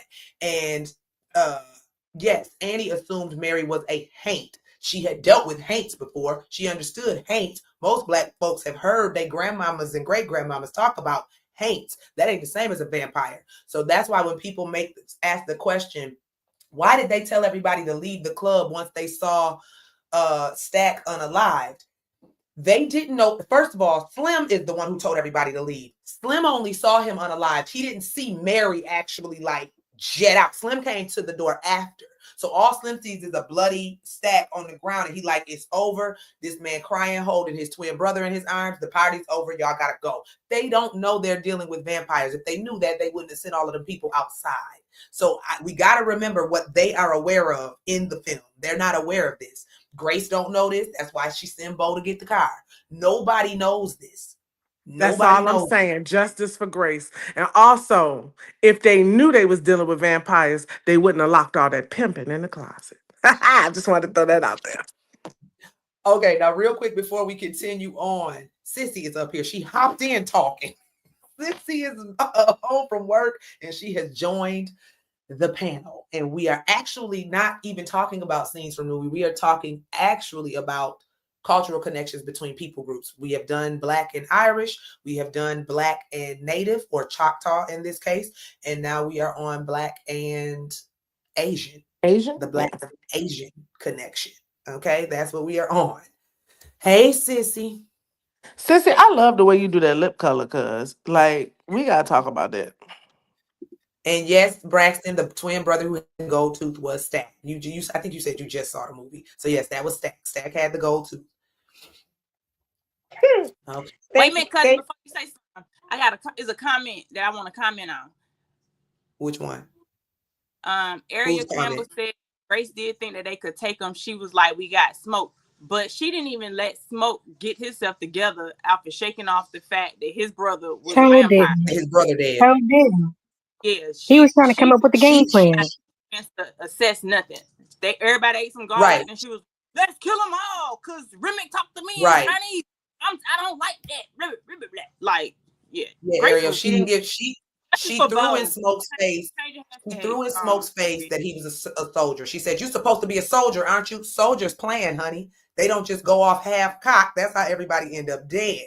Soldiers Y'all just don't want to give Grace no credit, because Grace was talking to the same man that she watched pew pew two motherfuckers in front of her shop earlier that afternoon. She was thinking of the Smoke she used to seeing, and she was trying to tap in there for help to get to her child. Justice for Grace. I'm not gonna let y'all do Grace like this. I get that, Red.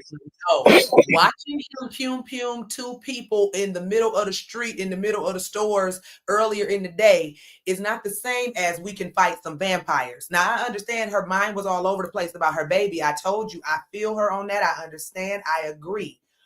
But this is why using an Asian woman was a bad idea, because most of us know is, instead of you considering the people who are right here with you and going to be in this fight with you, all you thought about was yourself. And I get it as a mother. I do. I get it as a mother. But ma'am, you did all of that. And then when the doors open, you take Bo out and burn up in flames. You ain't even kill nobody else. You ain't even helped the scenario. But why did she unalive Bo first? She unalived Bo first because she knew Bo would be the first one to go back to their daughter and unalive her. I get that. But then y'all, but at the end of the day, Grace still, where I can agree with her, doesn't negate the fact that she was really messed up. She made some very messed up choices. I'm not saying that those choices weren't valid because of what she was feeling, but this is great evidence of your feelings can get you fucked up. Grace, friend, I'm with you on that. Grace almost got everybody blown up. She was back there making Molotov cocktails. Now listen, I feel y'all on that. I think, so let me be clear for y'all. The pushback I have is saying she's messed up because she's Chinese. That's what I've been pushing back against. If we want to say she was reckless and lacked thought for everyone else because she prioritized her kid, yes, that's what makes her a conflict and an obstacle to overcome in the story. Because I think people also forget, in storytelling, you have to make a conflict somewhere. You have to create obstacles. All she was is a story obstacle, not a racial commentary on Asian community. That's my argument. She did not say, F the black people, my Asian daughter at home. She said, F anybody, my Asian's daughter is at home. And truth be told, you would have been mad at. Here's my question real quick. Someone in the comments had said she was thinking about the town too. No, she fucking wasn't. She was thinking about her child. She ain't mentioned nothing about, let me get back home and save my child in the town. No, yes, she did. Yes, she did. Yes, she did. She did say that. Yes, she did. Her she child, actually at the end of did. the day, her child came first. I promise you. Here's my thing I need people to realize too. No matter how this would have played out, it would have ended the same. Had they waited till daylight, the vampires would have gone and hid themselves, and then they would have effed up the townspeople and had more vampires later. Either way, had they waited, this is why I'm not so mad at Grace. If they had waited, they would have had more to tussle with later. It would not have mattered. The clan was still coming in the morning to get Smoke and Stack. The clan was coming either way. They wouldn't have found that out either. Mind you, had they waited, they likely wouldn't have. Had they just locked themselves in there and not had any of those conversations with some of the vampires that were on the other side of the door and none of that. They just lock themselves in and they don't invite them in. They would not have known that Bert's uncle was the clan leader and was coming back in the morning. They found that out through Remick. And they would not have been able to fight off more vampires, because that's what would have happened. They would have just made more vampires out of townspeople. Bo would have went and made what the girl's name was, Lisa, a vampire. Everybody in town would have been a vampire, and then it would have still ended the same way. And Sammie might not have ended up being saved had that happened. So what Grace did was the only way to push the movie forward. But that's also why I get mad, because everybody is okay that Smoke and Stack pretty much sacrificed everybody to save Sammie, but nobody's okay with her sacrificing everybody to save Lisa. I'm calling double standards justice for Grace. They they was willing for the unknown to happen to make sure Remick didn't get Sammie's voice. That is the same thing she was doing, protecting the future and the legacy and the youngest person in your family. That's what everybody does. But her being Asian made that get tainted. Yep. And that's exactly why somebody I saw today got mad that Delta Slim sacrificed himself. They said that was a foolish sacrifice. No, it wasn't. He had already said, I have fought devils before. The devil been chasing me all my life. They will have to get to go through me to get to Sammie. He was willing to sacrifice himself to make sure Sammie made it out. That was a sacrifice that an elder would make for the next generation. A lot of people don't understand that now because they ain't on that type of time. But that is what Period. an elder would do. I don't know if Delta Slim became a vampire. They just unalived him. I don't think they took all that man's blood. All of them was eating him. He got drained completely. He couldn't turn after, like, he literally got drained. Yep. And yeah, And and they weren't also, when we wanted talk Sammy about bad. spirituality, this is why it's a really good idea to be well versed in other cultures before you make commentary on other cultures too. And I'm gonna tell you why. Asian people as a culture, they still have their ancestral worship as well. Mm-hmm. And I think Grace understood on a level that was not elaborated on in the film, that if her daddy gone, at least I have to be here, or I have to take him out, so that in our practice, she can still honor us. Because for them, if you do not have a direct link, not just your older ancestors, but you have to have a direct ancestor that you can reach to get your prayers up. And y'all can see examples of this in Mulan and other things where they play in this folklore or in this real belief, because some people really still believe it. She honored the fact that Lisa was now going to be an orphan, and the best chance I can give her now is making sure that at least one of us is her direct ancestral tie, or she would be cursed too, but in a different way. Yes, because And Grace didn't y'all die as didn't a realize vampire. that. Grace didn't die as a vampire. Grace died and was able to be with her ancestors. That is true. Yeah, that is true. Okay. All right. So I do agree with Red.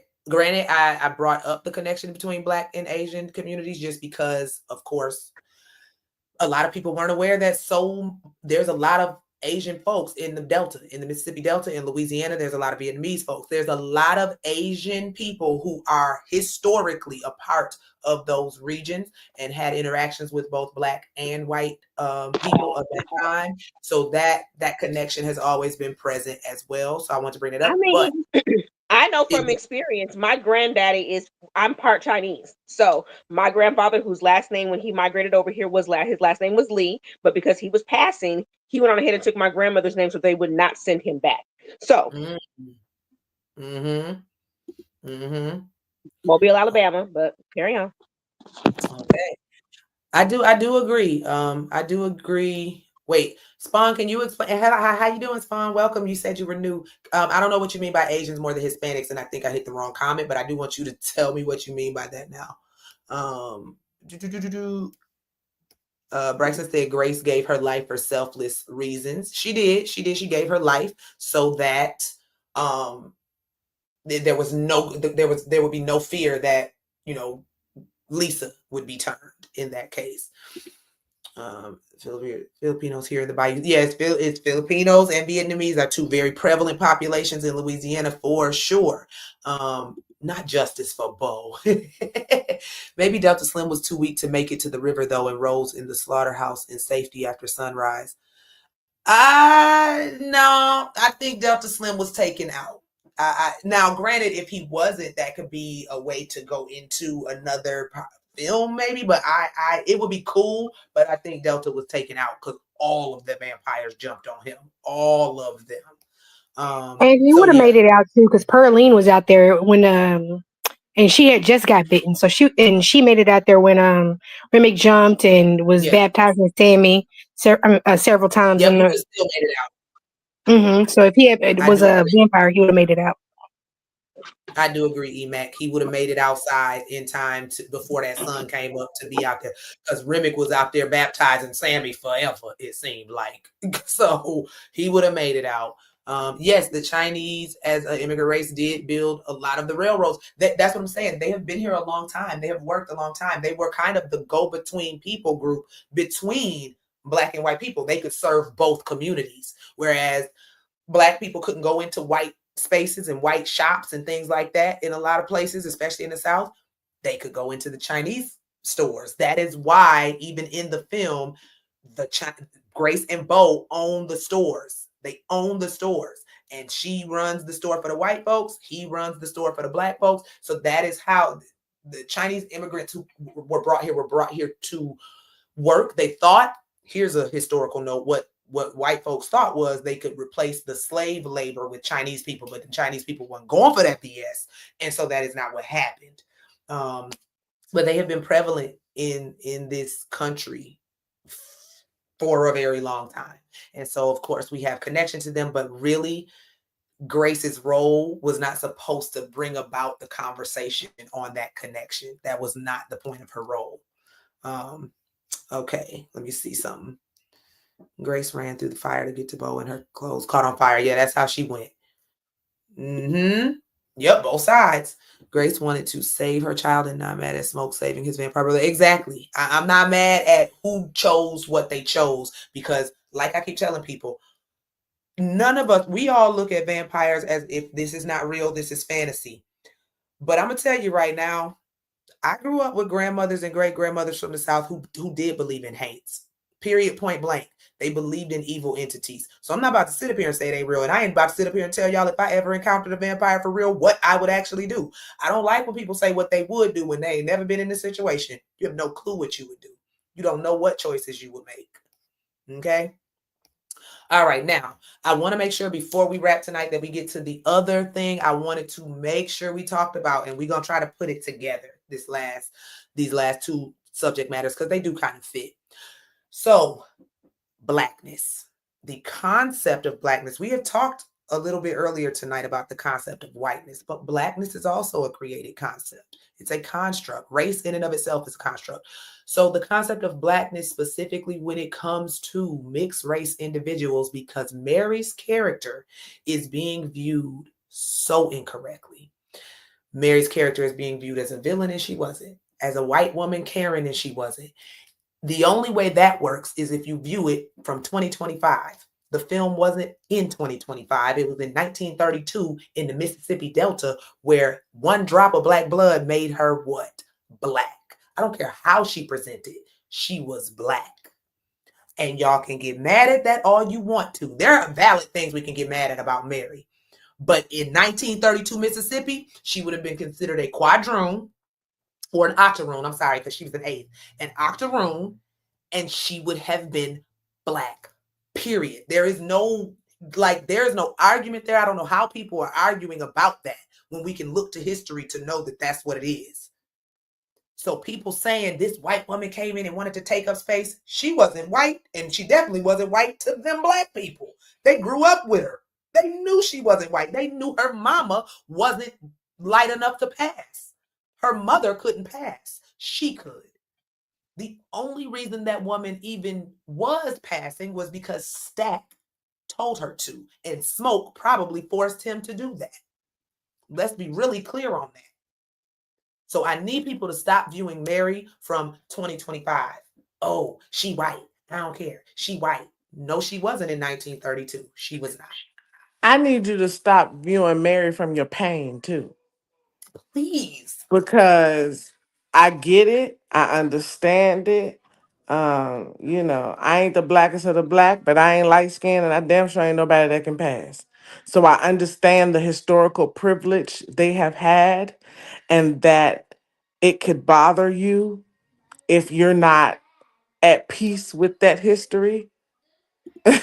But at the end of the day, that was a black woman. She was in just as much danger as everybody else. Matter of fact, the black people loved her enough to tell her to stop coming around because they saw she had an opportunity for a safer life if she passed. And y'all are not seeing that she wanted to be more of a revolutionary because she was willing to risk all her safety and all her privilege to be seen as his woman, and that woman to her was a black woman. Mary wholeheartedly desired nothing more than to be black. And the evidence of that is in 1992, she's not walking around like a white girl. She's walking around like a light skinned girl from Brooklyn, some goddamn where, okay? Ponytail high, baby edges laid, nails done. She licking on a lollipop like a round the way girl. See, how you can tell a raccoon from a person who want to be black, regardless of their phenotype, is their behavior and where their loyalties lie. Her behavior. Now imagine, it's 1992. She can be anybody she want to be. She don't have to, because remember, in 1932, she's passing for white, desiring to be black. But in 1992, she not passing for shit. If somebody would have asked her, she would have said she was a sister. I'm black. You see what I'm saying? Period. That's what she wanted to be. And I think if we get past our own biases, Mary's character shows us a different side of black struggle, which is I want to be black and no one will allow me to be, or I want to be black and if I acknowledge my blackness, white people won't allow me to be. You see what I'm saying? Like, so because you know who they hated a little bit more than us? Them, because that meant you could sneak through the cracks and benefit from white tea supremacy. And this is where we need to realize that Mary was politically white because she could pass for white, but she was socially black. She was socialized as black. She grew up as black. All she knew was black. Black is what literally saved her when she was growing up. And then when she grew up, everyone knew. Anybody with sense would know. This is why people back then passed, because politically, to be politically white was safe and could get you more. It gets you more power, it gets you more privilege. And this is why I pulled up this comment. Mary was going outside. I was saying in my mind, no, no, no, ma'am, go back inside right now. Mary went outside because even Mary knew in my whiteness, in the phenotypical whiteness, the political whiteness that I hold, I can go outside and talk to them white folks. I can go outside because people get mad at Mary for going outside as if Mary knew they was vampires. All Mary knew was these are three random white people walking on a country road in the dark, coming up to our juke joint, wanting to get in, and you need money. I'm trying to help someone I absolutely love make the money that he needs to make to stay in business tonight. That's all Mary knew. So she knew because they will accept me. Because granted, they came to the door talking all of that peace and harmony and all of that. They were still white to those people, to the black folks, and Mary looking at them. These are three white people. Let me go outside and see if they really talking about spending some money. And that's another thing we need to make sure we take ourselves out of and don't project. Because right now we live in a society where everybody is about the bag. Everybody is about how they can make more money. Everybody is about a side hustle. Don't sit up here and tell me you wouldn't have been cool with Mary going outside to see how she can make you more money. You would have. And Ash, let's not act like had they been human, she would have been safe because she had the blicky. What threw the game off was they were supernatural beings and she didn't know that. Because like I said, she was trying to run game passing for white. They was trying to run game passing for human. They both were deceiving each other and that's how they both end up getting got. Mm-hmm. That's all it Mm-hmm. was. Mary is not a bad guy. Like I said, there's a difference when you watch a movie for what the creator intended and when you Mhm. watch a movie for what you want to see. If you are a genuine intellectual that is being honest, you have a safe balance of the two. But Mhm. when you're a little unhinged, you start creating shit that ain't there. And it makes me a little disturbed to hear some of these things y'all been saying about the race relations in this movie. Some of that Mhm. shit just didn't happen. Y'all acted like Mary was in on being a vampire. That's Right. not true. After they turned her, she see this is what y'all gotta realize about Mary. Mary had one plan the whole movie, human or vampire. My bitch came to get her man back. It didn't fucking matter if she was bit, not bit, none of that shit. She came to throw that ass in a circle and take her man with her when she was done. When she And became a vampire and realized her power to do that, she used it. Point blank, period. It won't buy it's not this big racial conspiracy to sneak the white woman back in the house. It won't none of that. She said, I am strong enough to take him. Because my words and my femininity and my softness isn't working. But my newfound supernatural ability can do it. And she did it. Mhm. And let's be clear too. Her original reason for being there wasn't Stack. She didn't even know Stack was back. She saw Stack at the train station by accident. She was there to bury her mama. That's all she was there for. She was about to hop that train back to Arkansas and go back to passing as white with her white husband. She was not there at all to do any of that until she saw Stack. Then all that changed. Her whole world got turned upside down in that moment. And it is okay to admit that. Because had she been a little bit darker, y'all would all be okay. Had she not been so ambiguous, y'all would all be okay. But because and I'm glad Ryan chose that too. I'm glad he chose her for that reason. Because it does bring about these discussions and it does allow us to understand you can't view her from 2025 eyes. You can't. Right now, we have a bunch of discussions about folks who don't look black, do look black, want to pass as black, and this and that, who not really black, who Rachel Dolezal. You like we have those conversations. Now, Rachel ain't not a nan bit black, but I just want to throw that in there as an example. But we have these conversations so much, and I see a lot of, from what I see, a lot of mixed race people are tired of having to fight on both sides of that fence. I don't know what that feels like. I don't know what that feels like, and I'm never going to remove somebody's experience. But they're tired of that. They're tired of trying to say, I'm going to defend my blackness, but this is a whole other side of me too. Like that, you put them in a predicament that's truly not fair because you're mad that they do have a privilege that you don't. Just be honest about that. Okay? But Well, Ash, I'm gonna push they back a gotta, little bit. oh, go ahead. I'm sorry. I Go, said, I'm Emac. just gonna push back a little bit because I know you say don't look at her from a 2025 lens, so I'm not. But we also can't erase the fact that she had just previously lived the last 7 years as a white woman, not living an ounce of her blackness. And so she moved in certain ways as a white woman, even though she felt comfortable when she was there. She felt comfortable and she could be herself again. She still moved some ways, some ways as a white woman. Whose fault is Emac, I'm gonna that? put whose fault first. Whose fault is I'm not that? Like, saying it ain't. I ain't saying it ain't Stack's fault because Stack was the one who, or like Smoke told Stack to make her go live over there, marry that white man, so on and so forth. But she still, that being said or not, she still moved on I'm gonna some of the push things back. that she did as a white woman. I'm gonna push back, Emac. I'm gonna relate it to something else to see if it makes sense. I have not lived in my hometown for years now. With military, we moved around a lot, lived in different places. I have been a therapist for some years now. I have worked jobs and been in professional spaces for some years now. When I go home, I never forget who I am and my roots. When I'm home, I'm Ashley from Niagara Falls, period, point blank. So she could have been living as whatever for 7 years. And when she's home around her people, she back to Lil Mary.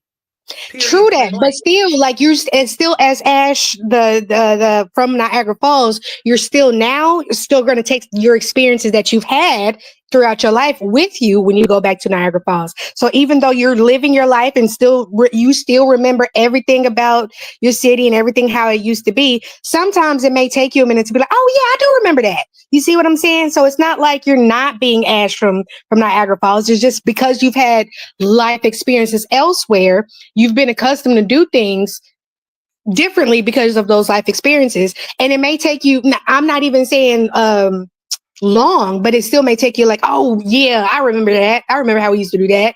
You see what I'm saying? But Emac, Yeah, this is but what I'll say. I'll this give is you an still the alternative South way in to look at it. 1932. This is still the South in 1932. She only moved to Arkansas. Arkansas was still racist as hell. She still knew how Black people were And she treated. lived as a racist. Now, I'm not saying that she lived as a racist white woman, but she still, I can guarantee you her husband was racist. His family was racist. Her neighbors were racist. So she's having to fully deny her Black for 7 years. You assuming she married a racist white man just because of the time period and where she was. There were 9 times out of 10, 9 times out of 10, he was racist. Emac, you are giving a live example of what the hell I just said. Y'all have to work with the content the movie gave you, and not with the additions y'all are forming in your mind. What the movie gave us was when Mary is when Mary is passing for white, she is acting. When Mary is at home, she is for real. Authentic. You see what I'm saying? So the white woman, she has to act like that person is exhausting. She does not like pretending to be that. She does not find any value in it. She only is doing it because in 1932, as a woman of any race, your options was as good as your husband. Smoke and Stack got her the best husband available based on her appearance, so she had to roll with it. At no point does Mary present as a character that is happy with her privilege or her whiteness. And this is why I said the movie gives us an alternative for looking at Black people who are non-Black presenting, and that they have a unique psychological struggle being Black as well. Mm-hmm. No, you just still don't like this bitch, Emac? Because it's okay. If y'all don't fuck with Mary, y'all don't fuck with Mary. Dislike Mary. I don't dislike Mary, okay? I'm a set that straight. I don't dislike Mary. I just, I'm just like, Let's be real. Emac don't like Snow White. She don't like Mary. That's how we gonna do it. And I'm all for that. See, I want us to start being honest about how we feel about this movie and stop trying to act like it's always an intellectual explanation. Some of these motherfuckers you just ain't gonna like. I literally don't dislike Mary. I'm telling y'all. I'm just saying. And so I'm just saying she did move white in some ways. That's all I'm saying. And she did. Like I said, when she went out there, she was moving in that whiteness because she felt like that whiteness could connect to them 3 white people and she could get some money. So yes, she did know how to move in and out of it. But for people, my thing is people making her the villain and she wasn't. People forgetting that it's 1932 and she was Black. In 1932, she was Black, period, point blank. And people forgetting that the Black people there saw her as family. I have mixed race cousins who I will fight about. And I don't care because they can pass. I know they my cousins because I know who their daddy is, and I will fight about them. So that's what I mean when I say they knew Mary as family, no matter how mad you want to get about it. She was not white to them. They knew she could pass, but she wasn't white to them. Period. That was my whole thing with Mary. People having all of these different dialogues about Mary and the white woman, and they let that white woman in, and they let that Black octoroon woman who they grew up with in, and that's it, and that's all. That's it. That's all. It's no more conversation there. It's only conversation if you look at Mary from a 2025 lens. That's the only way we even have this discussion. Because if it's 1932, you ain't looking at this like that. Hold on. You see. And when Cornbread was asking for his money, I would have tossed it at him. Listen, Cornbread said his arm was too close to his chest for me to be playing with him. I would have threw that money so fast. The Black people had kinship with Mary, and it showed. Exactly. That's what I'm saying. You can't tell people who they family. You don't get to tell people that. And this is why I will not tell someone who is of mixed race, I don't care how they present phenotypically. I understand the privilege they have if they present white, but I'm not telling them that they not black if they telling me that they daddy or grandfather is black or their grandmother or their mom. I'm not doing that to people. I'm not removing someone's identity. Identity struggles are already hard enough. I'm not about to play into that game of no, you're not black enough. I'm It not all gonna do depends that. on who their mama is. I agree. It's different when they mama white versus when they mama black. We know that too. It is. It is quite. You can almost accurately tell when a mixed race person has a white mother versus a black mother. Almost accurately every time for various reasons. But I just am not.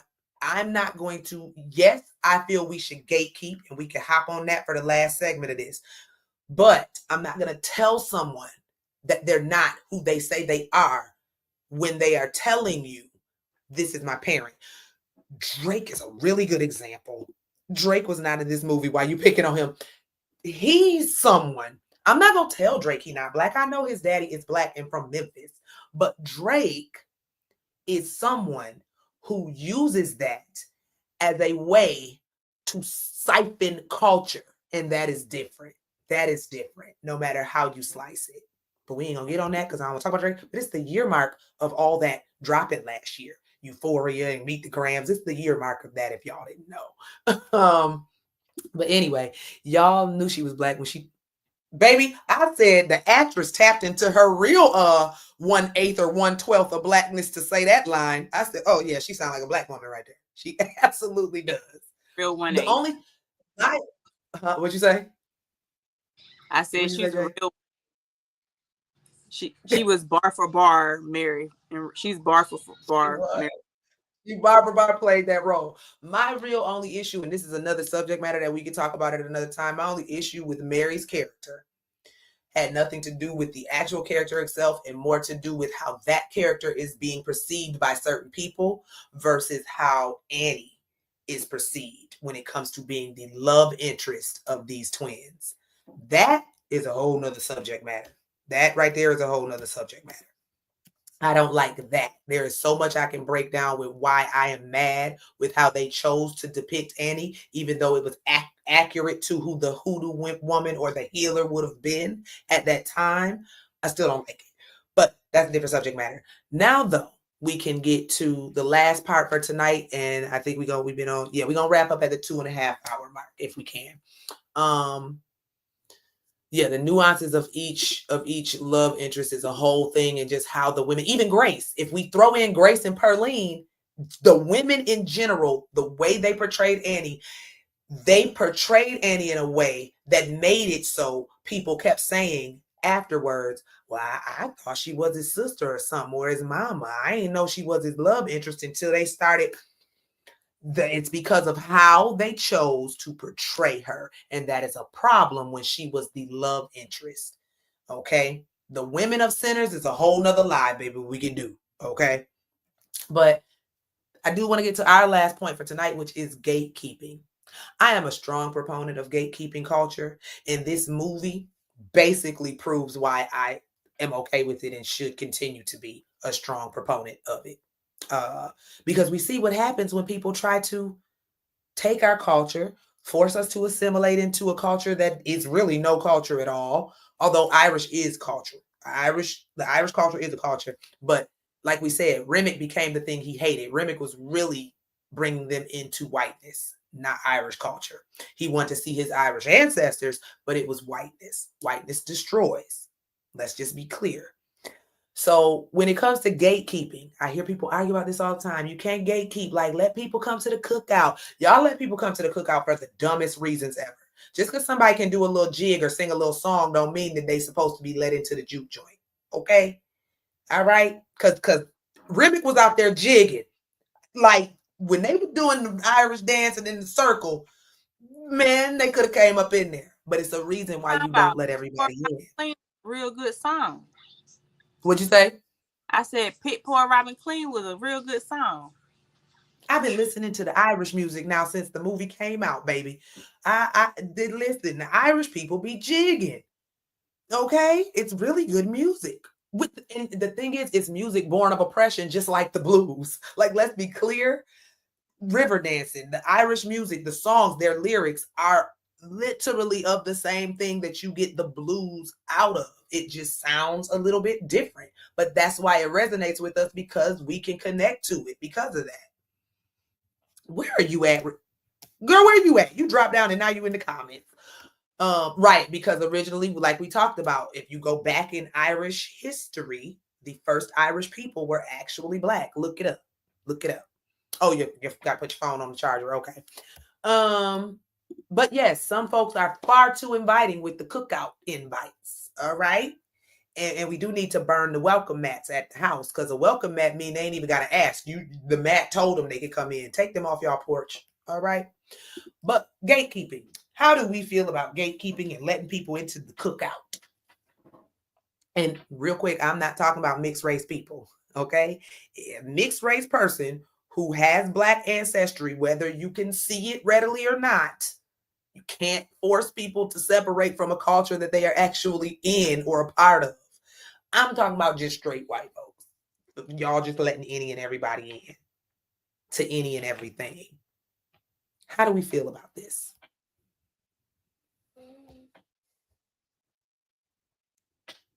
How do we feel about this? I'm looking in the comments, trying to pull some comments up.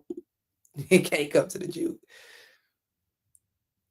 Smoke went with the Black woman, and we talking about Mary. Smoke did go with the Black woman, but that Black woman was also put in the frame of being protect. And she said it in an interview. She was protector, mother, healer. She was all these things to him.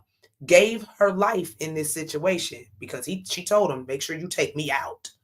But all that happened, and we still get people who don't want to view her as the love interest, and that's my problem. Even though she was, we know she was. We talk about Mary because Mary's role was prevalent to the other twin and had other things and elements to it.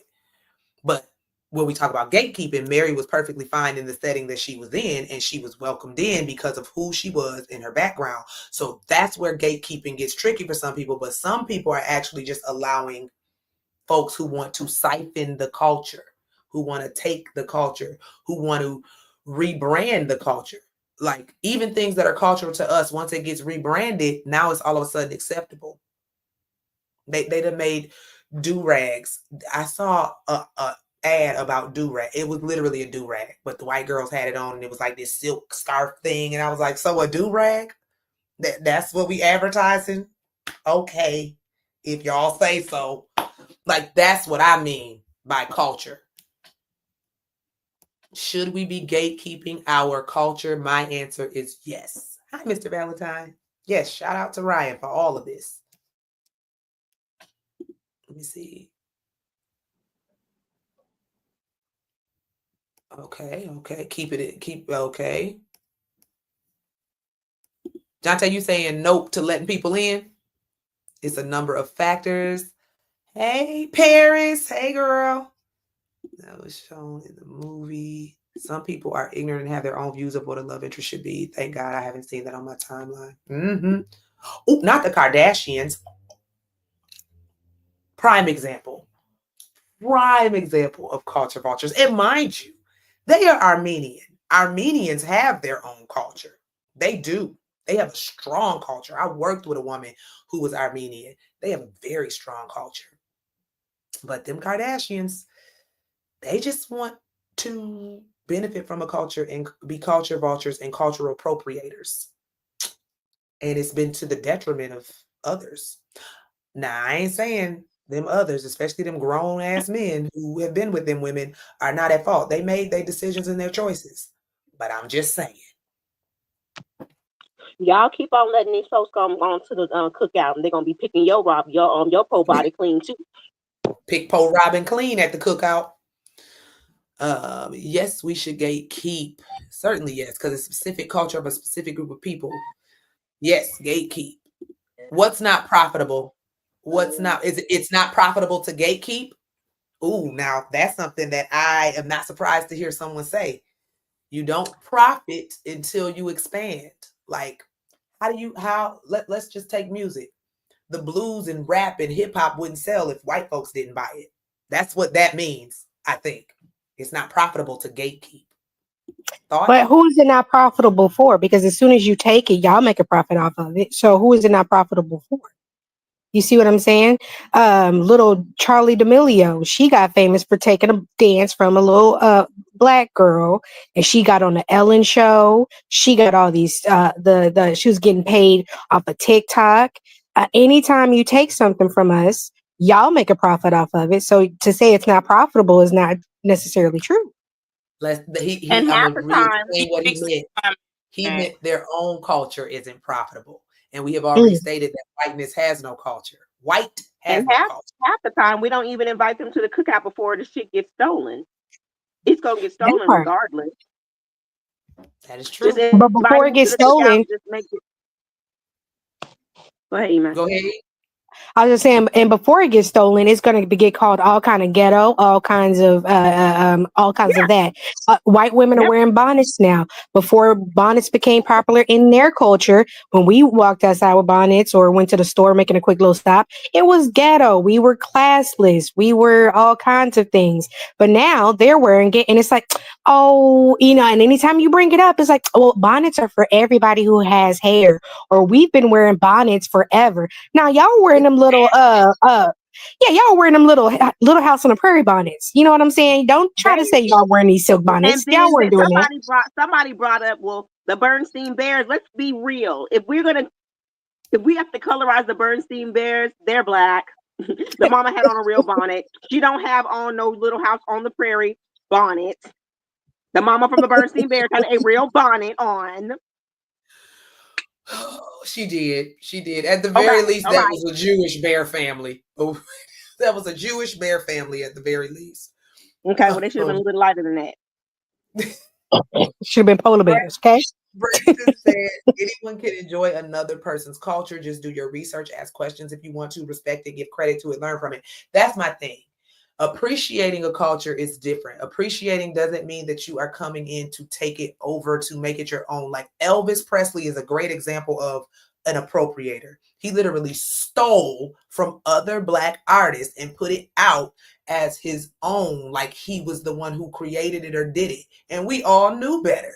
We all knew better.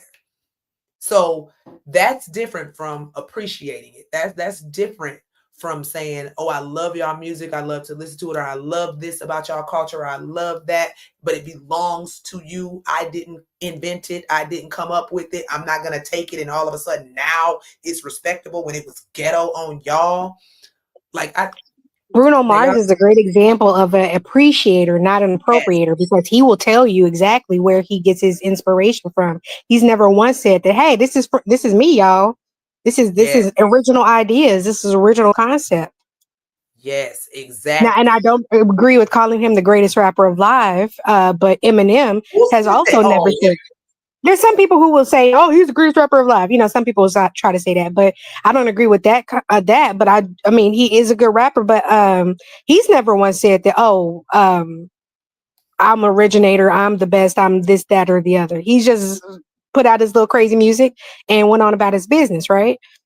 Mm-hmm.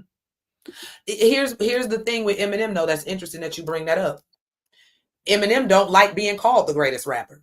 He does not want that title because he knows, like, how you gonna give it to me and I wasn't the one who created it. I'm not a part of the culture that it comes from for you to crown me the greatest in it.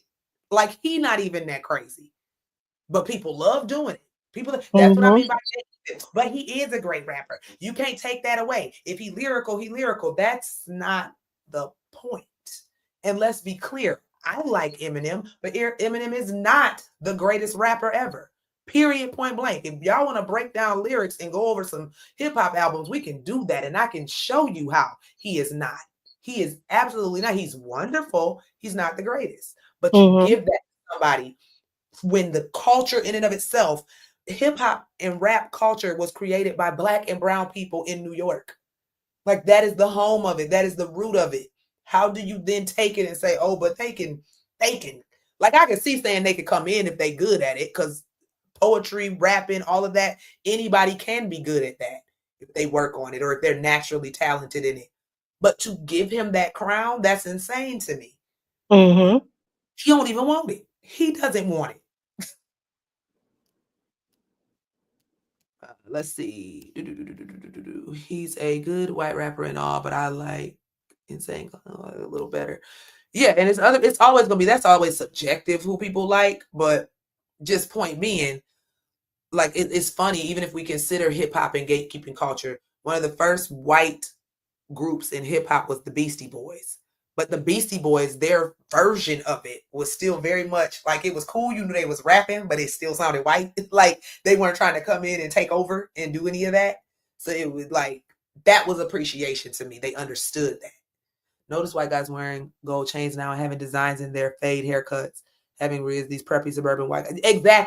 Exactly. You are taking on personas that you would never take on if it wasn't the cool thing to do, or if you would be treated as Black folks get treated. Like the great Paul Mooney always said, everybody want to be Black until it's time to be Black. That's like what they try to do to the Starship Sheriff Trooper Travis Kelce, when they came and was, yeah, I know, the Starship Trooper. They came and was like, oh, he said wooty wop. He said, I never said nothing about starting no designs in my head or whatever. They did that on the beginning of Black History Month this year, and he was like, either you are not about to do that to me because because I have dated a Black woman before, or because I can look the part. I don't say that I created it was the fade. This has been around forever. Yep.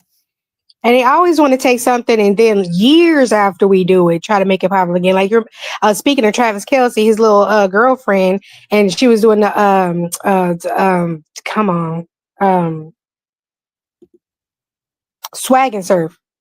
And they tried to make it like, oh, look at this new dance that Taylor Swift created. Taylor and her creativity. Really? I can't trust nobody that don't wash their legs. Oh God, Jesus. Baby, what did you mean? Ma'am, what did you mean country artists would never what? That's another thing. We started that too. We started that. And it's been a whole argument since Beyonce's Cowboy Carter drop, which she clearly said wasn't a country album in the first place. But you telling this woman from Texas with an Alabama and Louisiana set of parents that she's not country? How does that work? How do you get to take that from somebody when it was hers to begin with? That's another thing. We couldn't gatekeep country. We couldn't get all the things we were talking about. Obviously, we couldn't gatekeep and they got expanded out. But every time they get expanded out, they get stolen and then we get erased from the history. Literally, how do you erase Black people from the history of country music? How does that work? History of country. History of country, history of rock, history of pretty much everything, because the evolution of music started with us. Let's be real. And then all of these genres became about, but we have tapped into all of that, if not first, and then stolen from us after. Chuck Berry, and then Elvis Presley stealing it from everybody else. And yeah, no, the evolution of music started with us. I mean, if you go like you proposed it, if you go on to Chat GPT right now and ask them about who were the first people here, they will say that we were the first and that we have been here for 30,000 years, and y'all ain't gonna get on this app and try to argue me down. Just go and type it in. And I talked about this earlier. ChatGPT says, oh, exactly. It was y'all. And as soon as they find out about it, the Mayonnaise Crusaders find out about it, they gonna go and be like, oh, we got to get rid of all AI. Or they're gonna go and try to influence AI to not say those things. I talked about that earlier. Yep. Everybody is a descendant from us because we were the first. Tay, I do not mind having another session. Listen, like I said, I've been talking about sinners on my We're gonna be TikTok. talking about this forever. I've been talking about it on my TikTok live too. I don't mind having another session. Yes, even this smokestack lightning. Howlin' Wolf. Wang Dang Doodle played in the movie. That was one of the first songs they played in the movie. That is a Howlin' Wolf. The music in and of itself is a character in this movie. The main character. Music and sound, Red said this before, are the main characters of the film. And that's one of the things I want to gatekeep. Our sound, our music. Somebody in the comments, I didn't highlight the comment, but I think somebody said rap needs to be over, or rap music or hip hop is over. Never, because the spoken word and poetry and oration will never be something that is not indigenous to us as a people. So rap and hip hop aren't going anywhere. That will always be a part of who we are. That's been there since before it was given the name hip hop and commercialized. So it's not going anywhere. Let me see if there's any other comments. Country is literally the blues. Yes, I did a deep dive into the history of country music when Beyonce dropped that album. And yes, hillbilly music, as it was called, or country, was the rebrand of blues and folk music. So it was always us. It's the reason cowboys were black and natives, because boy, you called a grown man a cowboy. White men wasn't trying to be cowboys until it became this cool thing to do. But that's who you see as the standard. Your standard is that white man on that horse, when that was never the case in the first place. Never the case in the first place. Let me let Red back up here. Oh, you got to connect your mic, Red. There you go. This in Texas. Let me tell you something. Don't even make it that.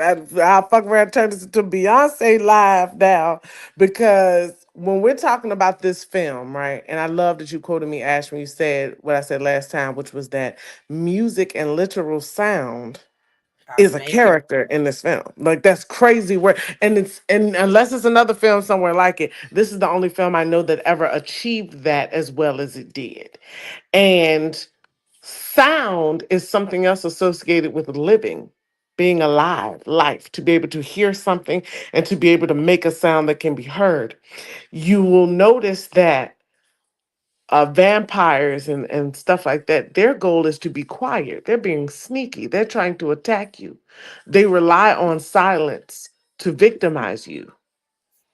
But when we're talking about sound, that is another element that's indicative to life, and it is one of your essential five senses. So I say all of that to say the people who are associated with living at the highest vibration are the people who invented music. The people who are the most melanated and tapped into vibration would be the people who invented music. And the difference between us and other groups is when we start talking about the history of what we made, we don't say it as a flex. We say it as a fact to remind people that we really have contributed to all societies in every time and in every space. And to act like you can erase Black people by just saying you did it is crazy to me. You know, we got people talking about I invented hip hop. Well, shout out to Ryan Coogler. He think he's slick. He slid all those other genres of music in with those spirits, also to say that you do not get these sounds without us. You don't. Now, did every other group of people have music? Absolutely. But did every other people have music on a level that they could shape the world? No. And you're not going to sit here and play in my face spawn, because it's true. Africans did not invent music, because first of all, if you were here earlier, you would have heard me say there's no such thing as an African. That is a name that continent gets later after being conquered. Indigenous autochthonous people to all layers of the earth created music. And all of those people were Black phenotypical people.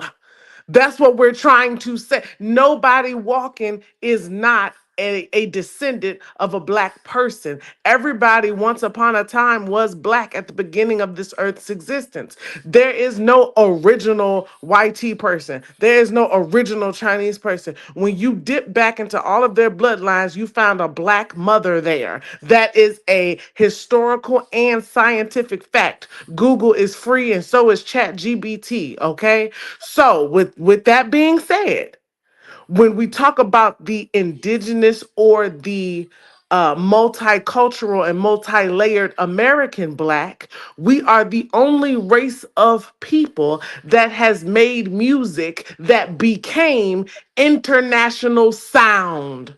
We are the only group of people that our music and our art forms became the blueprint of other successful art forms. That's not me stunting. That's a fact. I even use K-pop as an example. They are over there dancing like Michael Jackson and his brothers, making billions of dollars right now. The whole boy band dynamic, you don't get that without the Jackson 5. The international best-selling male group, you don't get shit like that without the Temptations crossing over. Y'all are putting historical blues people in the chat. You don't get pop, rock, or country without the blues or bluegrass. These are facts. The names that we call this music today is the international erasure of what they really are. Instead of just calling it the blues, you call it pop, because pop include everybody. The blues, you know, is black. You don't call it bluegrass, you call it country, because country can include whiteness. Bluegrass don't. See, it's an erasure of us. And you cannot call yourself an ally of us if you sit back and complacently and allow us to be erased. Our contributions matter just like our lives. Mm-hmm. Absolutely.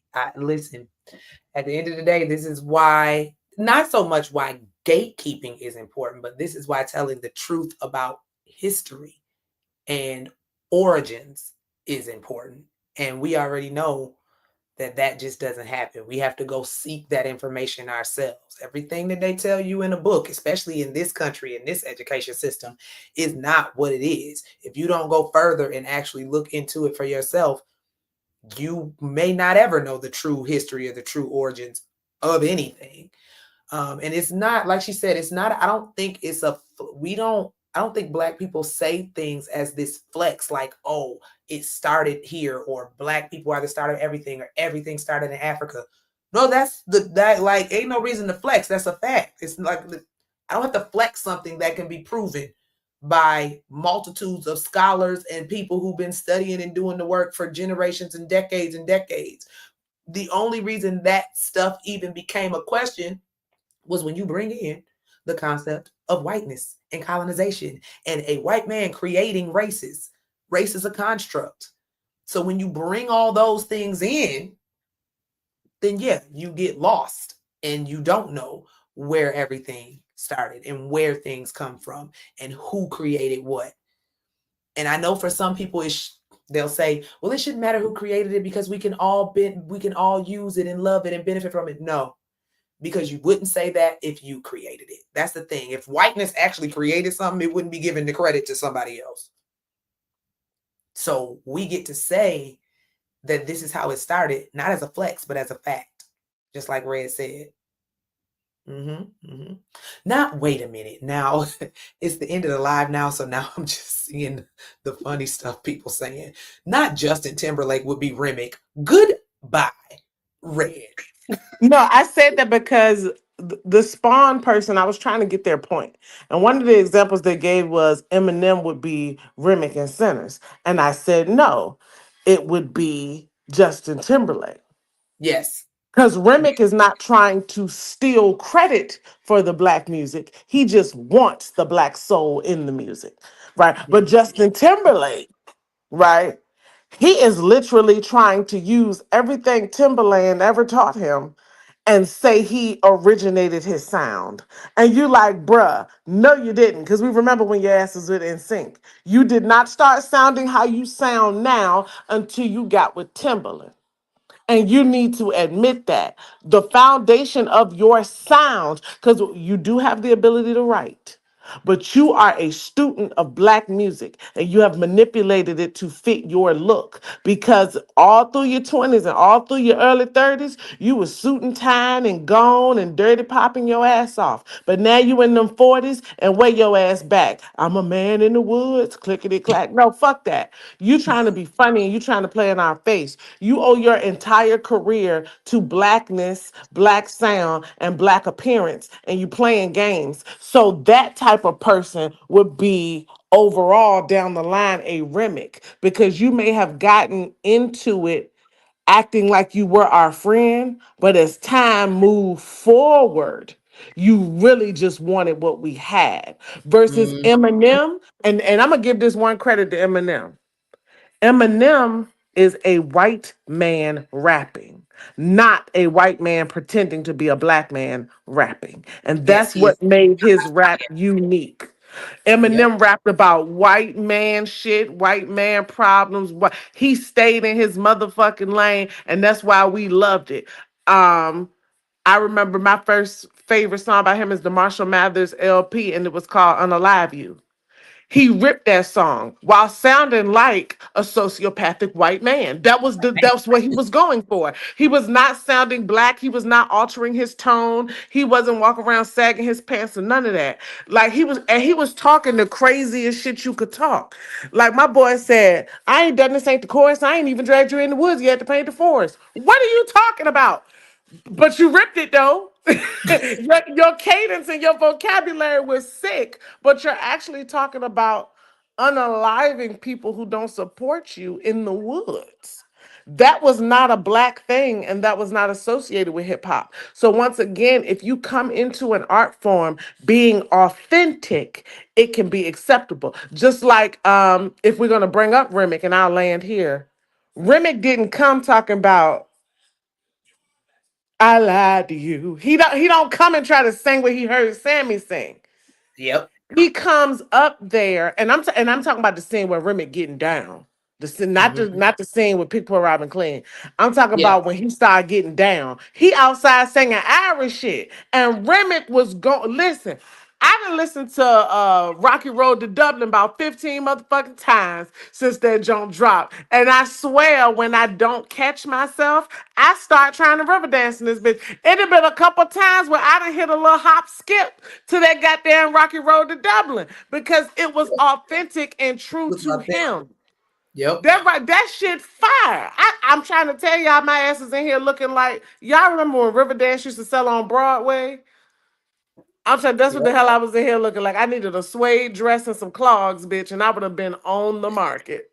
And that speaks to how being authentic to your own culture actually can draw more people. Because if you think about it, when Remick and the two ex clan, the couple, came to the door and they was and Pick Poor Robin Clean. Let's be clear, a black woman sang that.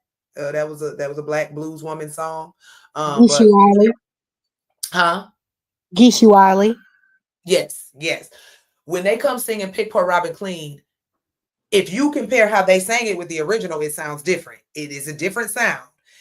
The original sounds like a blues song. Their version sounded like their version was literally, why is these white people trying to play this? Like what are they doing to this song? But then when I he tapped pick into his for own Pick Robin, Poor Robin Clean, I was for Hey listen, y'all know I what was that shit like, sounded like, Ash?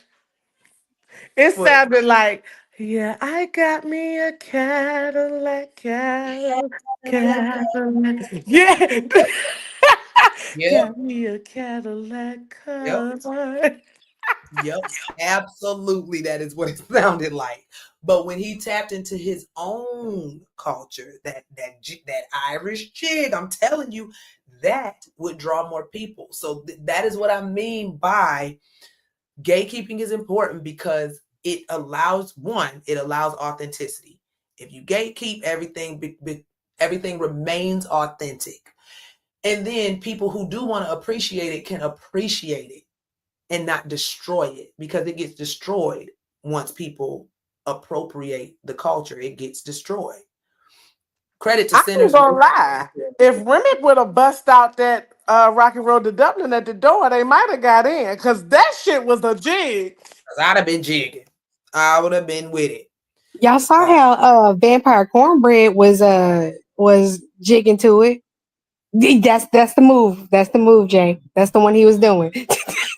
okay. I call it the Fat Boy Dougie, but I forgot what other people been calling it. I Listen, would just say like the movie had a good where it showed that they were gatekeeping coming inside the juke joint, but it also showed the the consequences of not gatekeeping. Because like when everybody went outside and got turned, like they took them, and instead of like stealing their sound, they made their sound assimilate to them. Because if you actually pay attention, everybody who was on stage that was playing was outside playing for Remick to be doing the rock road to Dublin.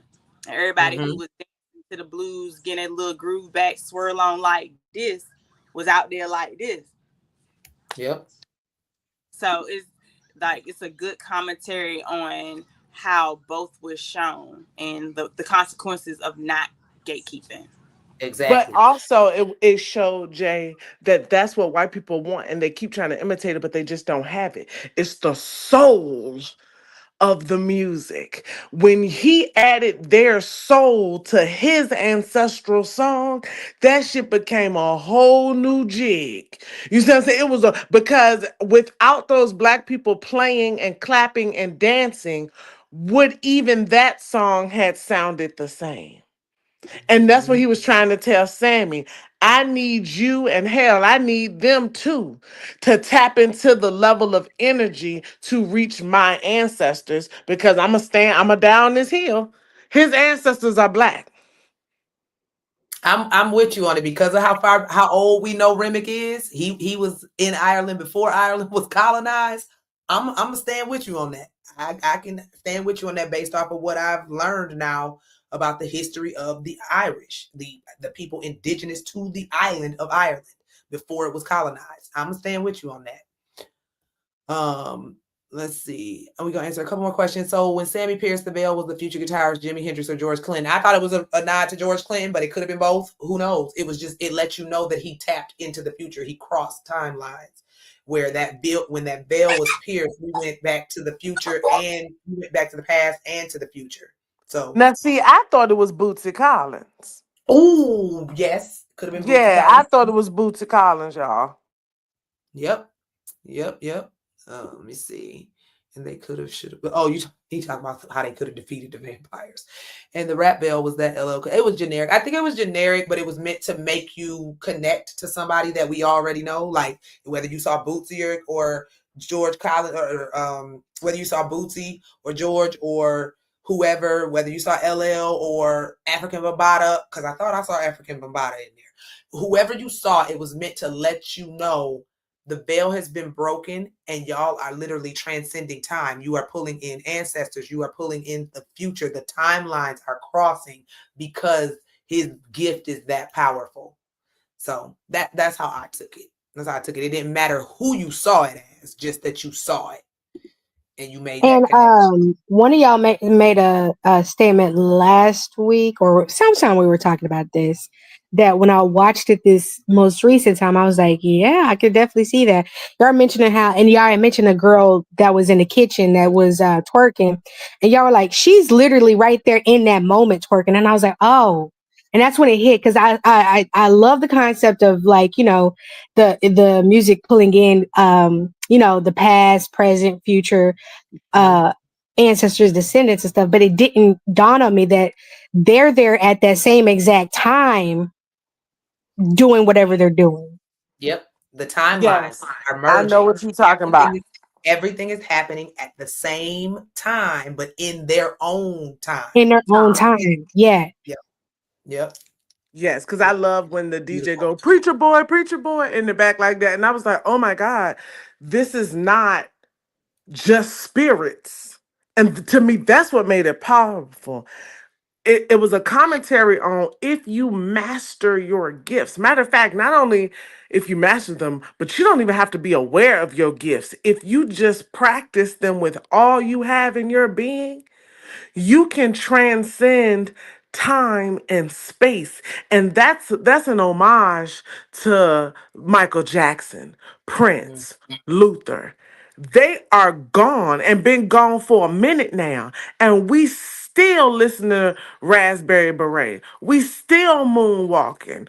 James Brown been gone for a minute and we still saying it loud. That's to me what that meant. So for all we know, every time we hear the big payback or some shit, we hearing it in 2025, but there's someone somewhere who has the spiritual foresight to see me dancing to it here, and I can overlap with the year it came out, and I can overlap with whoever created the song before that, before James Brown was even born. And that to me was a very powerful depiction of, once again, sound being a character. They made sound a living ancestor. Ooh, that's my first time ever saying that. They Yep. made black sound itself a living ancestor. I gotta write that down. Mute up.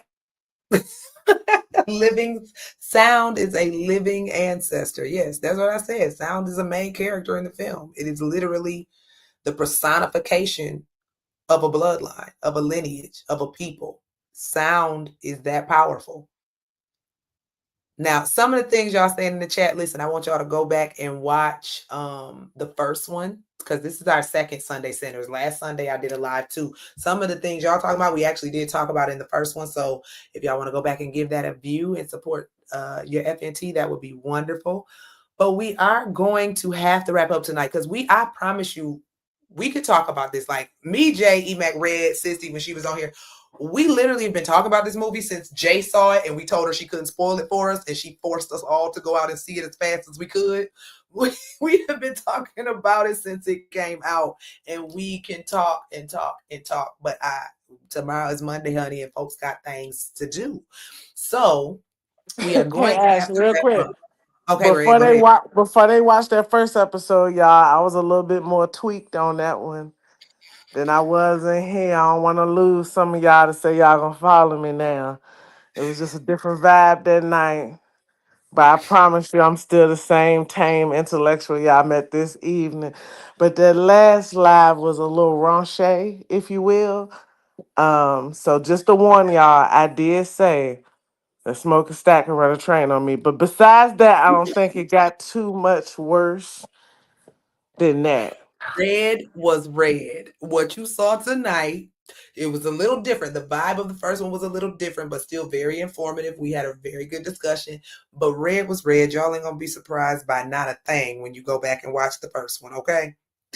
All right, y'all. Listen, make sure that y'all are subscribed. Make sure that y'all, like Red has a page here on YouTube. We are also all on TikTok. Our names here those are our names on TikTok. If you type in, if you type in Ash the FNT, you might get my backup page on TikTok, but it'll still tell you what my actual page is.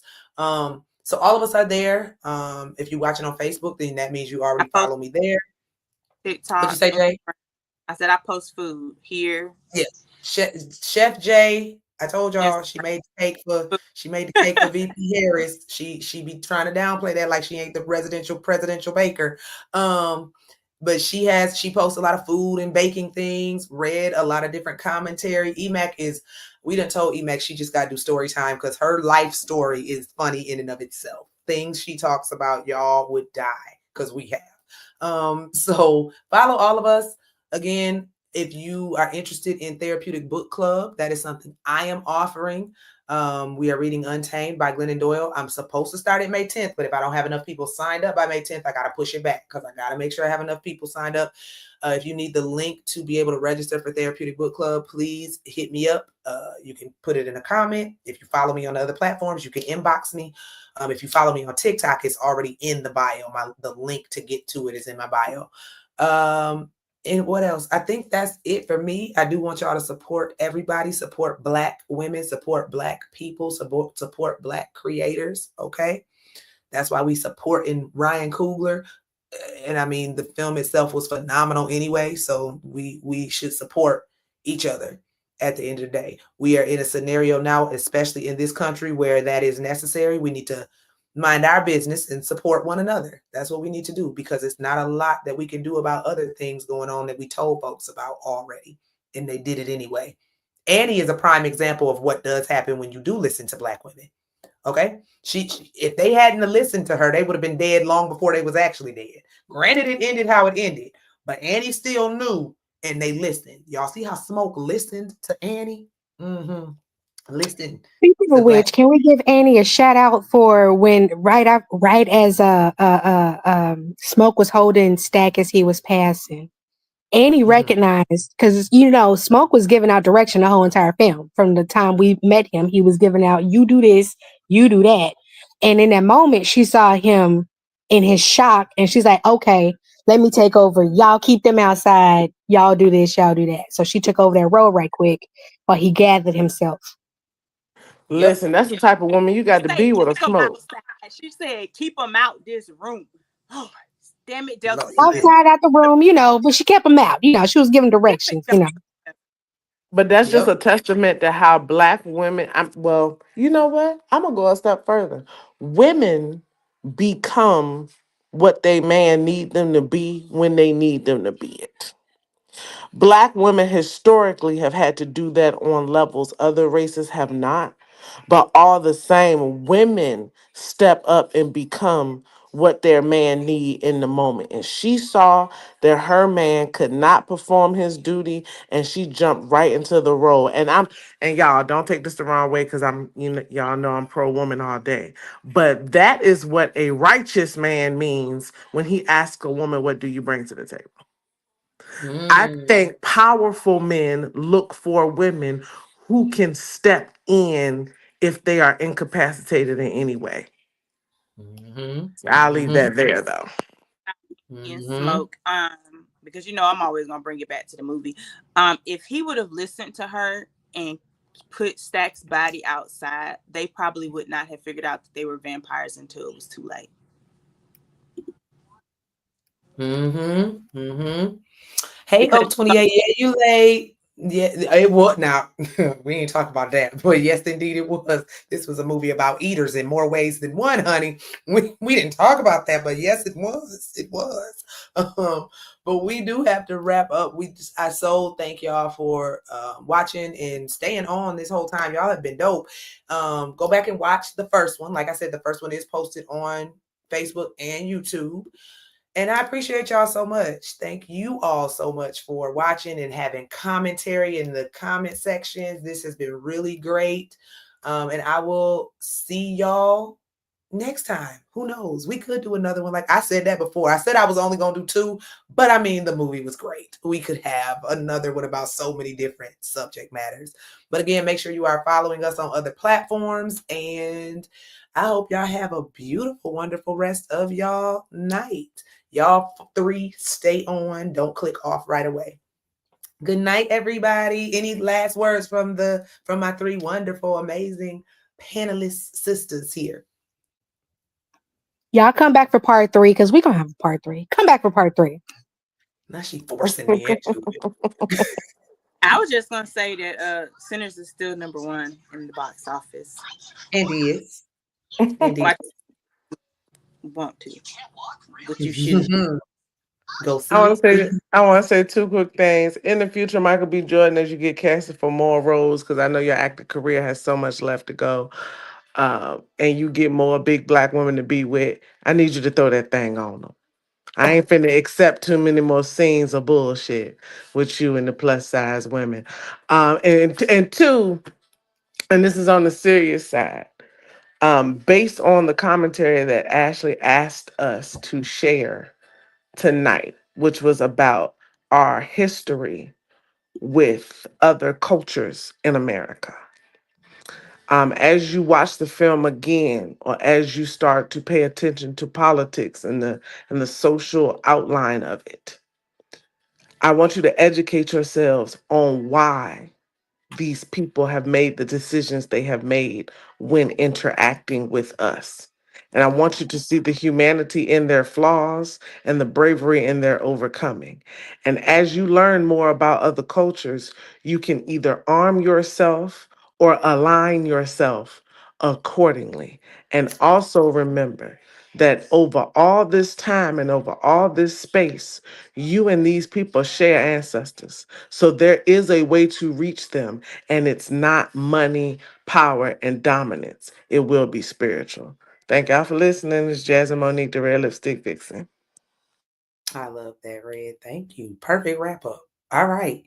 Again, thank y'all for coming out and joining us tonight and enjoying this discussion and film breakdown. I hope to see y'all again next time. Follow me on TikTok. That's where I go live the most. That's where most of my content is outside of YouTube.